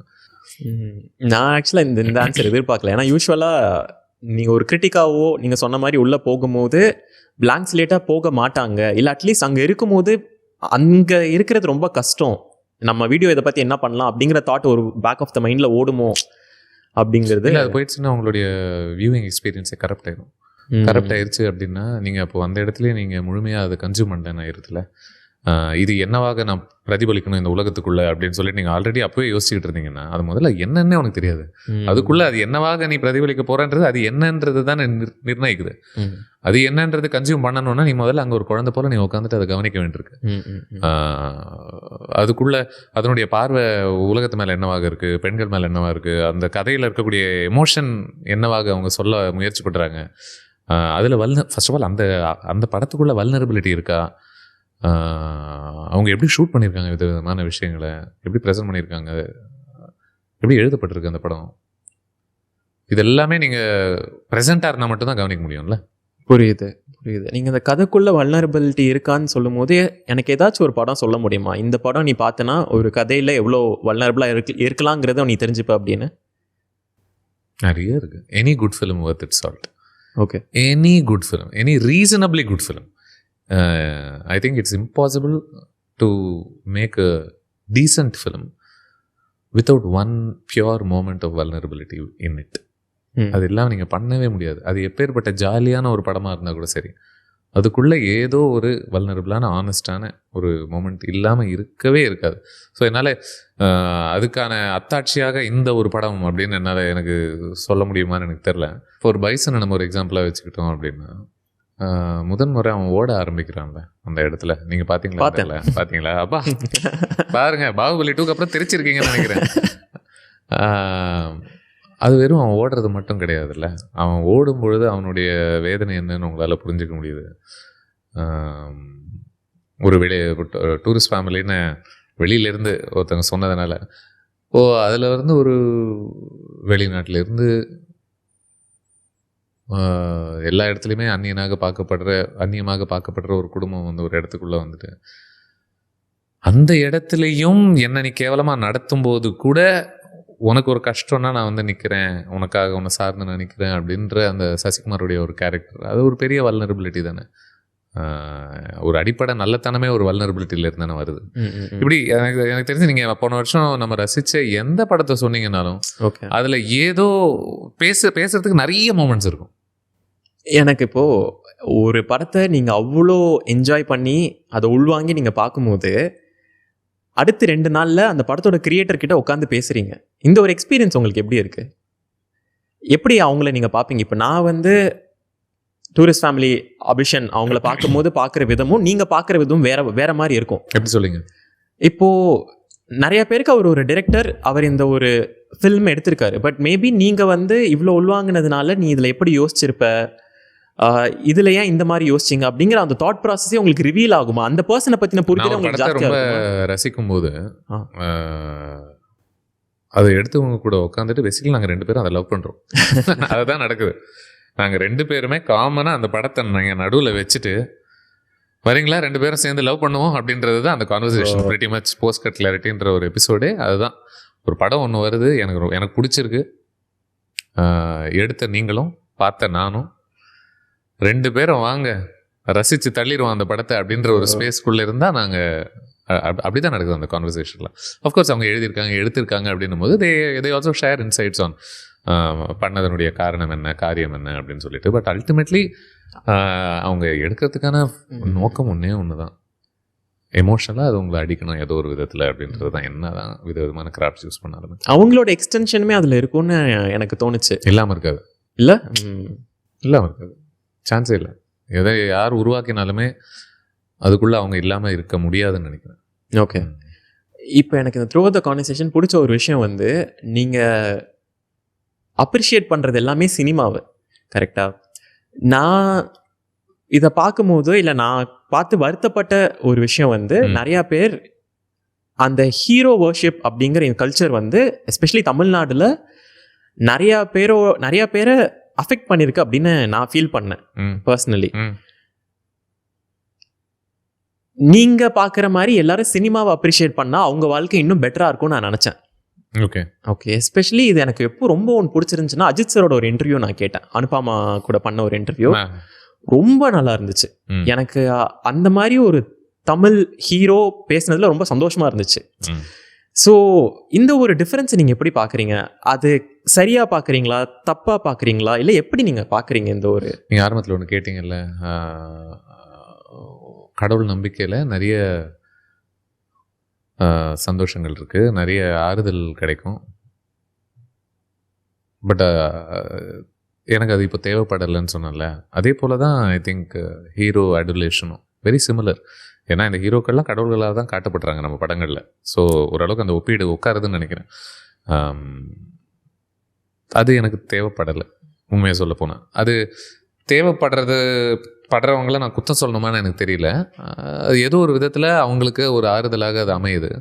தன்னுடைய ஒரு வாழ்க்கை கஷ்டங்கள்ல இருந்தோ, ஒரு நெருடல்ல இருந்தோ, தன்னுடைய வாழ்க்கையின் அதிருப்திகள்னாலேயோ அந்த ஒருத்தரை மேலே அவங்க தன்னைத்தானே ப்ரொஜெக்ட் பண்ணிக்கிட்டு அவங்க சந்தோஷமாக இருந்தால் நான் சந்தோஷமாக இருப்பேன் அப்படின்ற ஒரு இடத்துல இருந்து அவங்க நினைக்கிறாங்க அப்படின்னா அவங்களால அந்த சில நாட்கள் கழிக்கிறதுக்கான ஒரு சந்தோஷம் தான் நம்பிக்கை கொடுக்குது அப்படின்னா என்ன, அப்படிலாம் கிடையாது. ரேஷ்னலாக நீ வந்து இறங்கணும் இதுக்குள்ளே. வெறும் எஸ்தெட்டிக்ஸை, வெறும் ப்ராடாக ஃபில்ம் எக்ஸ்பீரியன்ஸாக மட்டும்தான் நீ இதை பார்க்கணும், ஒரு பியூரிஸ்டாக லவ் பண்ணணும் அப்படின்னு சொல்கிற ஒரு ப்ரிவிலேஜான ஒரு இடத்துலேருந்து நான் சொல்லலாமான்னு எனக்கு தெரியல. எனக்கு நானே கொஞ்சம் ஐம் நாட் ஷுர் அந்த ஒரு ஸ்பேஸில் தான். பட் எனக்கு அது தேவைப்படல. எனக்கு கண்டிப்பாக யார் ஒருத்தருமே ஒரு ஒரு ஒரு அந்த இடத்துல மேலே போய் அப்படி உட்கார வச்சுட்டு நீங்கள் தான் அப்படின்னு சொல்கிறதுல எனக்கு உடன்பாடும் இல்லை. அது ரொம்ப சிக்கலான ஒரு இடம்னு நினைக்கிறேன், ரொம்ப அபாயகரமான ஒரு இடமும் நினைக்கிறேன். அந்த மனநிலையில், அந்த ஒரு சிச்சுவேஷன்லேருந்து நீ அங்கே நான் இங்கே அப்படின்னு தலை குனிஞ்சு போகிற ஒரு இடத்துல இருந்து நன்மைகள் நடக்காதுன்னு நினைக்கிறேன். அதனால எனக்கு சினிமா ஹீரோ அப்படின்றத தாண்டி நான் வாழ்க்கையிலேயே சொல்கிறேன், யார் ஒருத்தரையுமே அங்கே தூக்கி வச்சுட்டு நீ தான் நான் உனக்கு அடிமை அப்படின்ற ஒரு இடத்துல இருந்து எதுவுமே அப்ரோச் பண்ண தேவையில்லைன்னு நினைக்கிறேன். அது ஒரு சுயமரியாதைக்குமே உதவாது. நம்ம தமிழ் கலாச்சாரத்திலே இருக்குது. எனக்கு என்னமோ அதான் அந்த ஒரு ஆஸ்பெக்ட் இல்லை அப்படின்னா மேபி ஃப்ரம் திஸ் கான்வர்சேஷன் ஆர்ட்டோ இல்லை அந்த சினிமாவை இன்னும் அப்ரிஷியேட் பண்ண மரியாதை செலுத்தலாம், அன்பு கூட வச்சுக்கலாம். பட் அதில் ஒரு அடிமைத்தனம் தேவையில்லைன்னு நினைக்கிறேன். ஒரு விதத்தில் எது பண்ணாலுமே சரி அப்படின்ற நிலையில் நம்ம போயிடுவோம்ல. அப்படி யாரையுமே நம்ம வச்சுக்கணுமான்னு எனக்கு தெரியல. இல்லை, அதுவும் யாருன்னே தெரியாதவங்கள முக்கியமாக. என்ன தவறு செய்தாலும் எனக்கு ஓகே, நான் கேள்வியே கேட்க மாட்டேன் அப்படின்ற ஒரு நிலையிலேருந்து நம்ம யாரையுமே அப்ரோச் பண்ண தேவையில்லைன்னு நினைக்கிறாங்க. ரசனை இருக்கட்டும், பட் அதே போல் அது ஒரு விமர்சனம் கலந்த ரசனையாக இருக்கும்போது அது எல்லாருக்குமே ஆரோக்கியமாக இருக்கும்னு நினைக்கிறேன். இன்ஃபேக்ட் நீங்கள் ரசிக்கக்கூடிய அவங்களே you are encouraging them to be better for your sake when you start raising certain questions about them. பிடிச்சவங்கள தானே கேள்வி கேட்க முடியும், பிடிக்காதவங்க தானே கேள்வி கேட்க போகிறோம். அவங்களை இக்னோர் பண்ணிட்டு போயிட்டே இருக்க போகிறோம். இப்போது இந்த சினிமா அப்படிங்கிற இந்த ஆர்ட் ஃபார்ம் வந்து என்டர்டெயின்மெண்ட்டை தாண்டி இதோட இன்ஃப்ளூயன்ஸ் பெருசு அப்படிங்கிறது எனக்கு தெரியும், மறக்க முடியாத உண்மை. அதை பற்றி கொஞ்சம் பேசுங்களேன். ஏன்னா இதில் ஒரு ஸ்டேட்டோட டெசிஷன்ல இருந்து அந்த ஸ்டேட்டில் எங்கேயோ ஒரு கார்னரில் ஒருத்தன் எப்படி ஒரு ஆப்போசிட் செக்ஸில் இருக்கிற ஒருத்தவங்களை பார்க்குறான், இல்லை அவன் எப்படி பிஹேவ் பண்ணுறான், அவ்வளோ அது வரைக்குமே இதோட இன்ஃப்ளூயன்ஸ் இருக்குது இல்லையா? அது நீங்கள் எப்படி பார்க்குறீங்க, the magnitude of the impact? நம்ம யாருமே சும்மா போய் ஒரு படத்தை பார்த்துட்டு அதை சொல்லுவாங்கல்ல, சும்மா போகிற போக்கில் பேசும்போது சொல்லுவாங்க, பார்த்தியா மறந்தியா வருவியா அப்படின்வாங்க. அப்படி யார் இருக்காங்க? நம்ம அது மாதிரி இருக்க முடியுதா? பார்த்தனா மறந்தனா வந்தனான்னு இல்லையே. ஏதோ ஒரு விதத்தில் ஆர்ட் பவர்ஃபுல்லாக இருக்கும்போது தலையில் போய் உட்காருதில்ல, உட்காந்துட்டு நமக்கே தெரியாத இடங்கள்லாம் நம்மளுடைய முடிவுகளை அது நிர்ணயிக்குது.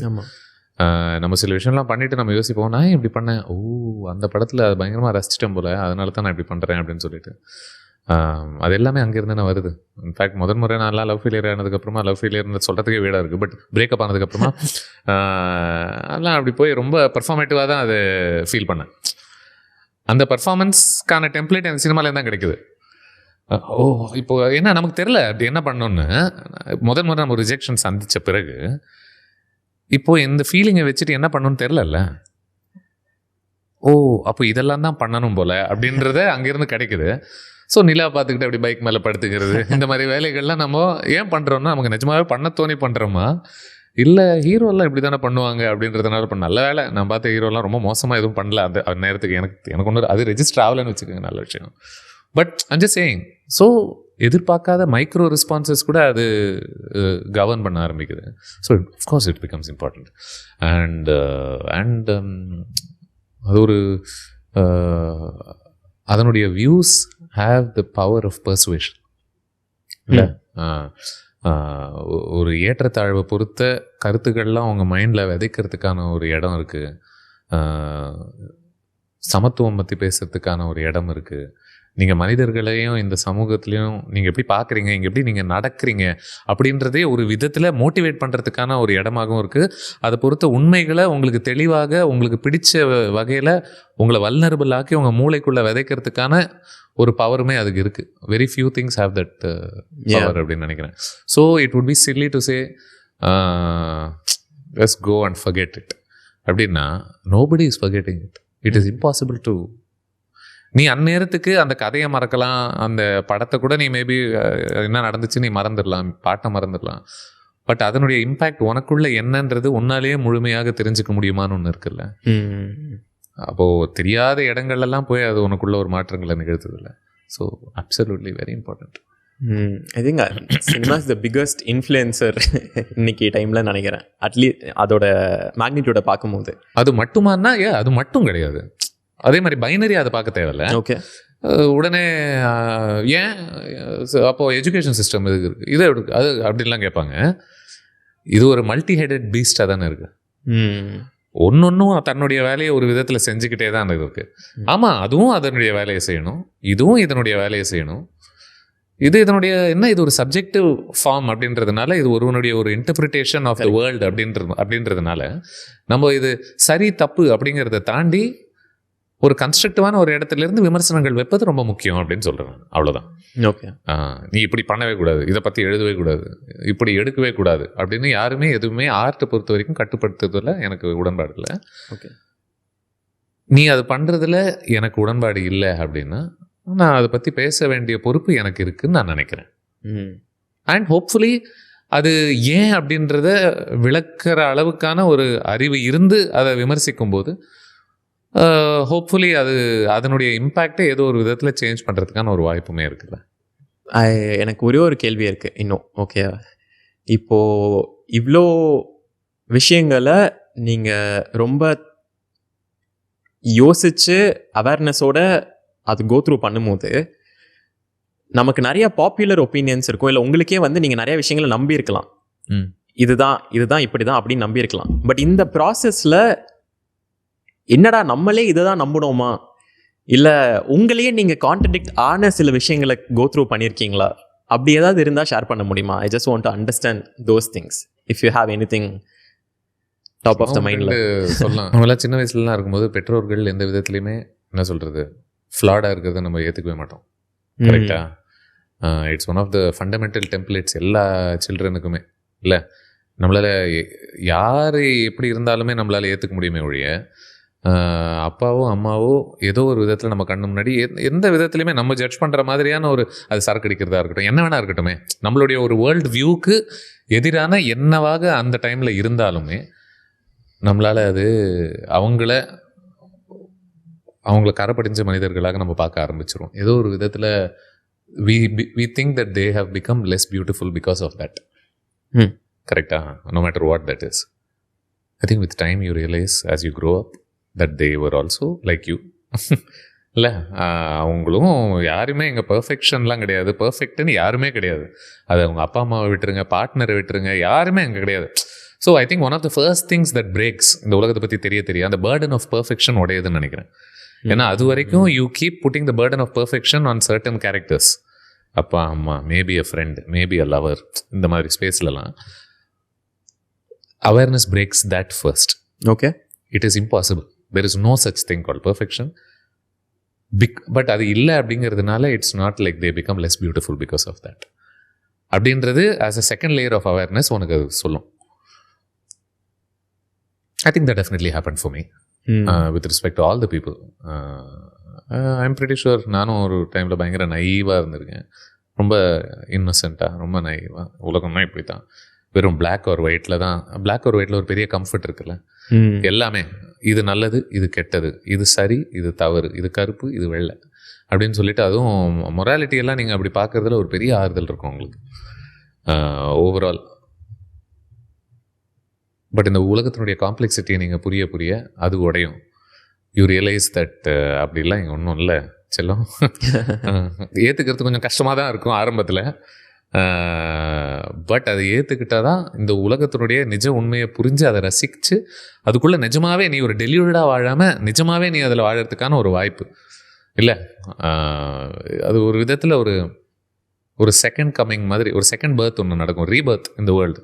First time we are born, இதெல்லாம் தான் நம்ம நினச்சிக்கிட்டு இருப்போம். அந்த செகண்ட் பர்த், அந்த செகண்ட் இன்டெலெக்சுவல் பர்த் தான், ஃபிலசாபிக்கல் பர்த் தான் நமக்கே நம்ம உருவாக்கிக்கிறது, which is where we become our true செல்வ்ஸ்ன்னு நினைக்கிறேன். ஓகே, நீங்கள் ஒரு கரெக்டான டெசிஷன் எடுப்பீங்களா, இல்லை என்ன டெசிஷனாலும் எடுக்கலாம், அதுக்கப்புறம் அதை நான் கரெக்டாக மாற்றிப்பேன் அப்ரோச் பண்ணுவீங்களா? அது கரெக்டான டெசிஷனாக யாருக்கு தெரியும் இல்லை?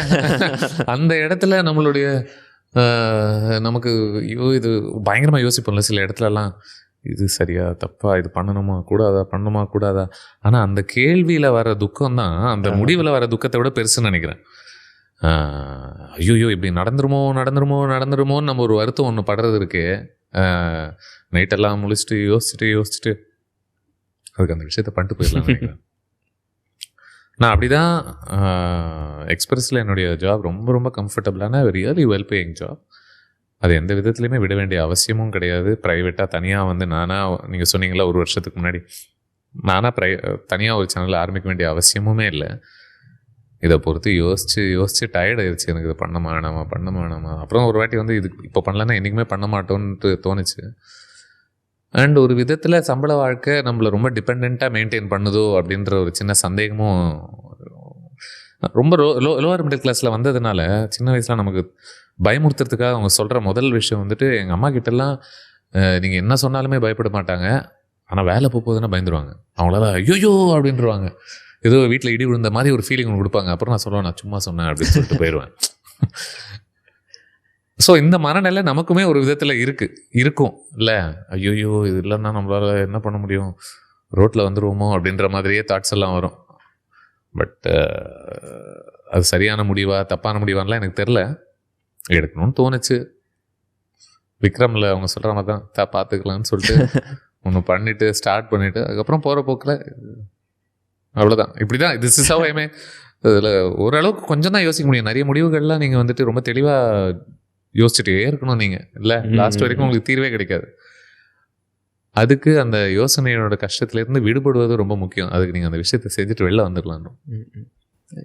ஐ திங்க் அப்படி ஆரம்பித்த ஒரு ஜேர்னி வந்து ரொம்ப நல்லா போயிட்டுருக்கு. எஸ்பெஷலி உங்களுக்கு நீங்கள் ஒவ்வொரு கான்வர்சேஷனுமே நான் உங்களுக்கு பெரிய தேங்க்யூ எதுக்கு சொல்லணும்னா, இது தமிழில் பண்ணதுக்கு ரொம்ப நன்றி.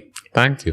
இங்கிலீஷில் பண்ணுறதுக்கான சான்சஸ் உங்களுக்கு நிறையா இருந்திருக்கலாம். பட் நீங்கள் தமிழில் பண்ணது எனக்கு பர்சனலாக இந்த ஒரு இடத்துல இந்த மாதிரி குவாலிட்டி கான்டென்ட் கொடுத்ததுக்கு first of all I really wanted to thank you. நன்றி, தேங்க்யூ ஸோ மச். எனக்குமே தமிழில் பண்ணுறதுல ஒரு பெரிய சந்தோஷமும் கிடைக்குது. இங்கிலீஷ்லேயுமே எனக்கு ரொம்ப பிடிச்ச ஒரு மொழியும் கூட. அது கூட தாராளமாக பண்ணியிருக்கலாம் நீங்கள் சொன்னது போல். பட் நம்ம ஊர் நம்ம மொழின்னு ஒன்று இருக்குல்ல. ஸோ ஏன் இதில் கண்டெடுக்க முடியாத ஆழத்தை இங்கிலீஷில் தான் கண்டெடுக்க முடியுமான்னு அப்படி தோணுச்சு. சரி, ஓகே, இன்னும் கற்றுக்கிறதுக்கு நிறைய இருக்குது தமிழ்லேயே. ரொம்ப நல்லா இருந்துச்சு. இன்ஃபேக்ட் நான் உங்களோட லவ் ஃபார் வேர்ட்ஸில் இருந்து கொஞ்சம் இன்ஸ்பயர் ஆகி என்னோட தமிழையும் இன்னும் கொஞ்சம் பெட்டர் ஆகிக்கிறேன். எனக்கு நான் நிறைய கமெண்ட் வரும், ஒன்று தமிழில் பேச இல்லை இங்கிலீஷில் பேச. ஆமாம், எனக்குமே ஆரம்ப காலத்தில் வரும் நிறைய. ஏன்னா அந்த டைமில் நம்ம பெருசாக யோசிக்க மாட்டோம். அப்படியே சும்மா நம்ம அது வரைக்குமே எதெல்லாம் நம்ம பேசி பழக்கப்பட்டிருப்போமோ அந்த கம்ஃபர்ட்லேயே நம்ம பேசிகிட்டு இருப்போம். இப்போ கூட நான் கம்ஃபர்ட்டுக்கு பதிலாக வேறு ஏதாவது சொல்லியிருக்குன்னு தோணுது, மைண்டில் டக்குன்னு உடனே உறுத்துது எனக்கு. பட் அது ஒரு பழக்கம் தானே இல்லை. ஆனால் ஒன்று, நம்ம அதை கவனித்து ஒவ்வொரு இடத்துலையுமே நமக்கு எல்லாருக்குமே பேட்டர்ன்ஸ் இருக்கும். அந்தந்த இடத்துல அந்த ஒரு வார்த்தைக்கு பதிலாக நம்ம வேற ஒரு வார்த்தையை போட்டு வச்சிரும். அப்படி தான் நம்ம யூஸ் பண்ணிகிட்டு இருப்போம். நம்ம அதை கவனிக்க ஆரம்பிச்சிட்டாலே அதுக்கான ரொம்ப சுலபமான ரீப்ளேஸ்மெண்ட் இருக்கும். ஓகே, அதை நம்ம ஹேபிட்டுக்கு பழக்கம்னு சொல்கிறது ஒன்றும் அவ்வளோ கஷ்டம் இல்லைல்ல. அப்படி தான் சொல்கிறேன் நான். அப்படி கொஞ்சம் அங்கங்கே ஃபோக்கஸ் பண்ணி தான் ட்ரை பண்ணுறேன். ஓகே, இன்னும் எனக்கு இன்னும் முழு திருப்தி வரல, பண்ணணும். பட் ஆனால் நிறைய பேர் அழகான தமிழ், இப்போ பிரேம்குமார், கமல் அவர்கள், இவங்க எல்லாருமே பேசும்போதெல்லாம் அவ்வளோ அழகாக இருக்கும்ல அவங்களுடைய தமிழ், அவங்க தேர்ந்தெடுக்கக்கூடிய ஒரு வார்த்தைகள், அவ்வளோ ஒரு அந்த மொழி மேலே இருக்கக்கூடிய ஒரு மாஸ்டரி இல்லை. இங்கே என்னன்னா, நீங்கள் சொல்லும் போது நான் திருநெல்வேலியிலேருந்து வந்ததுனால எனக்கு இங்கிலீஷுங்கிறது அங்கே அப்படியே பெடஸ்டலில் வச்சு நான் பார்த்தேன். ரைட். ஏன்னா அது அவ்வளோ ஆப்பர்ச்சுனிட்டிஸ், அது பேசினா பெரிய ஆளு. அது எனக்கு லைஃப்பில் நான் த்ரைவ் ஆகணும் அப்படின்னாலே எனக்கு இங்கிலீஷுங்கிறது ஒரு அப்படியே எனக்கு ஸ்டோர் ஆயிடுச்சு. ஸோ இதனால நான் தமிழில் வேல்யூ பண்ணாமல் இருந்தேன் உண்மையாகவே. பட் இப்போ ஆஃப் லேட் இந்த மாதிரி நிறையா கான்வர்சேஷன்ஸ், இந்த மாதிரி நிறையா பேர் நம்ம ரெஸ்பெக்ட் பண்ணுற நிறையா பீப்புள் நம்மளோட லாங்குவேஜை பற்றி பேசும்போது, எஸ்பெஷலி நீங்கள் லிடியனோட அந்த பாட்காஸ்ட்லாம் நான் கேட்டப்போ ரொம்ப பிடிச்சிருந்துச்சு எனக்கு. அதனால நான் கான்ஷியஸாக இங்கிலீஷ் கற்றுக்கணும்னு இருந்ததை தாண்டி இப்போ தமிழ் நல்லா கற்றுக்கணும். அதெல்லாம் நான் என்ன சொல்கிறேன்னா, ரெண்டுமே கற்றுக்கலாம். நம்ம வாழ்க்கையில் என்ன எல்லாத்துக்கான நேரமும் இருக்குது, எல்லாத்துக்கான ஸ்பேஸுமே இருக்குது. தாராளமாக நீங்கள் ரெண்டுத்தையுமே கற்றுக்குங்கன்றேன் நான். Anyway, so thank you so much. நம்ம வந்து ஐ திங்க் ஒரு 2 hours பேசிட்டு இருக்கோம்னு நினைக்கிறேன். அப்படியா? ஐயோ, ஆயிடுச்சு 2 மணி நேரம். நன்றி, தேங்க்யூ ஃபார் ஹேவிங் மீ. நானுமே இன்னைக்கு இவ்வளோ ஸ்ட்ரிங்க் மாதிரி பேசுவேன்னு எதிர்பார்க்கல. பட் எனக்கு கொஞ்சம் புதுமையாக தான் இருந்துச்சு இன்னைக்கு. ஸோ அதான் நம்ம ஆரம்பத்தில் பேசின மாதிரி, நம்ம என்ன முன்கூட்டியே தீர்மானங்களோட வந்தாலுமே ஏதோ இதை நான் எதிர்பார்க்கவே இல்லையே அப்படின்னு சில பேர் என்கிட்ட சொல்லுவாங்கன்னு சொன்னால, அது எனக்குமே இன்னைக்கு நடந்துச்சு. Oh, very nice. It means a lot coming from you actually. And ஜென்ரலாக நானுமே வந்து இந்த மாதிரி ஒரு 3 பேப்பர் வச்சிருப்பேன். யூஸ்வலாக கேட்டிங்களா 3 பேப்பரில் இருக்கிறதெல்லாம்? டீம் கிட்ட நீங்கள் கேட்டிங்கன்னா தெரியும், இதுவும் அதுவும் வந்து என் கண்ணு இருக்கும். இன்னைக்கு இது நான் பார்க்கவே இல்லை. பார்க்கலையா? ஆமாம். ஸோ அதுதான் என்னோட பிளானாக இருந்துச்சு, ஒரு நல்ல ஒரு கான்வர்சேஷன் மட்டும் தான் வைக்கணும். So it was actually nice getting to know you as a person. And yeah, generally how you think about art, how you approach life, ஒரு டிஃப்ரெண்ட் பெர்ஸ்பெக்டிவ் எனக்கு கொடுத்துருக்கீங்க. And I think I'm very sure என்னோட ஆடியன்ஸ்க்கு வந்து இது ரொம்ப ஒரு புது கான்வர்சேஷனாக இருக்கும்னு நான் நினைக்கிறேன். ஸோ எனிபடி ஹூ இது வரைக்கும் பார்த்தவங்க கண்டிப்பாக ஒரு புது பெர்ஸ்பெக்டிவோட போவாங்க நம்பிக்கை எனக்கு இருக்குது. So thanks to you. நன்றி நன்றி நன்றி. Thank you so much. Thank you so much. Already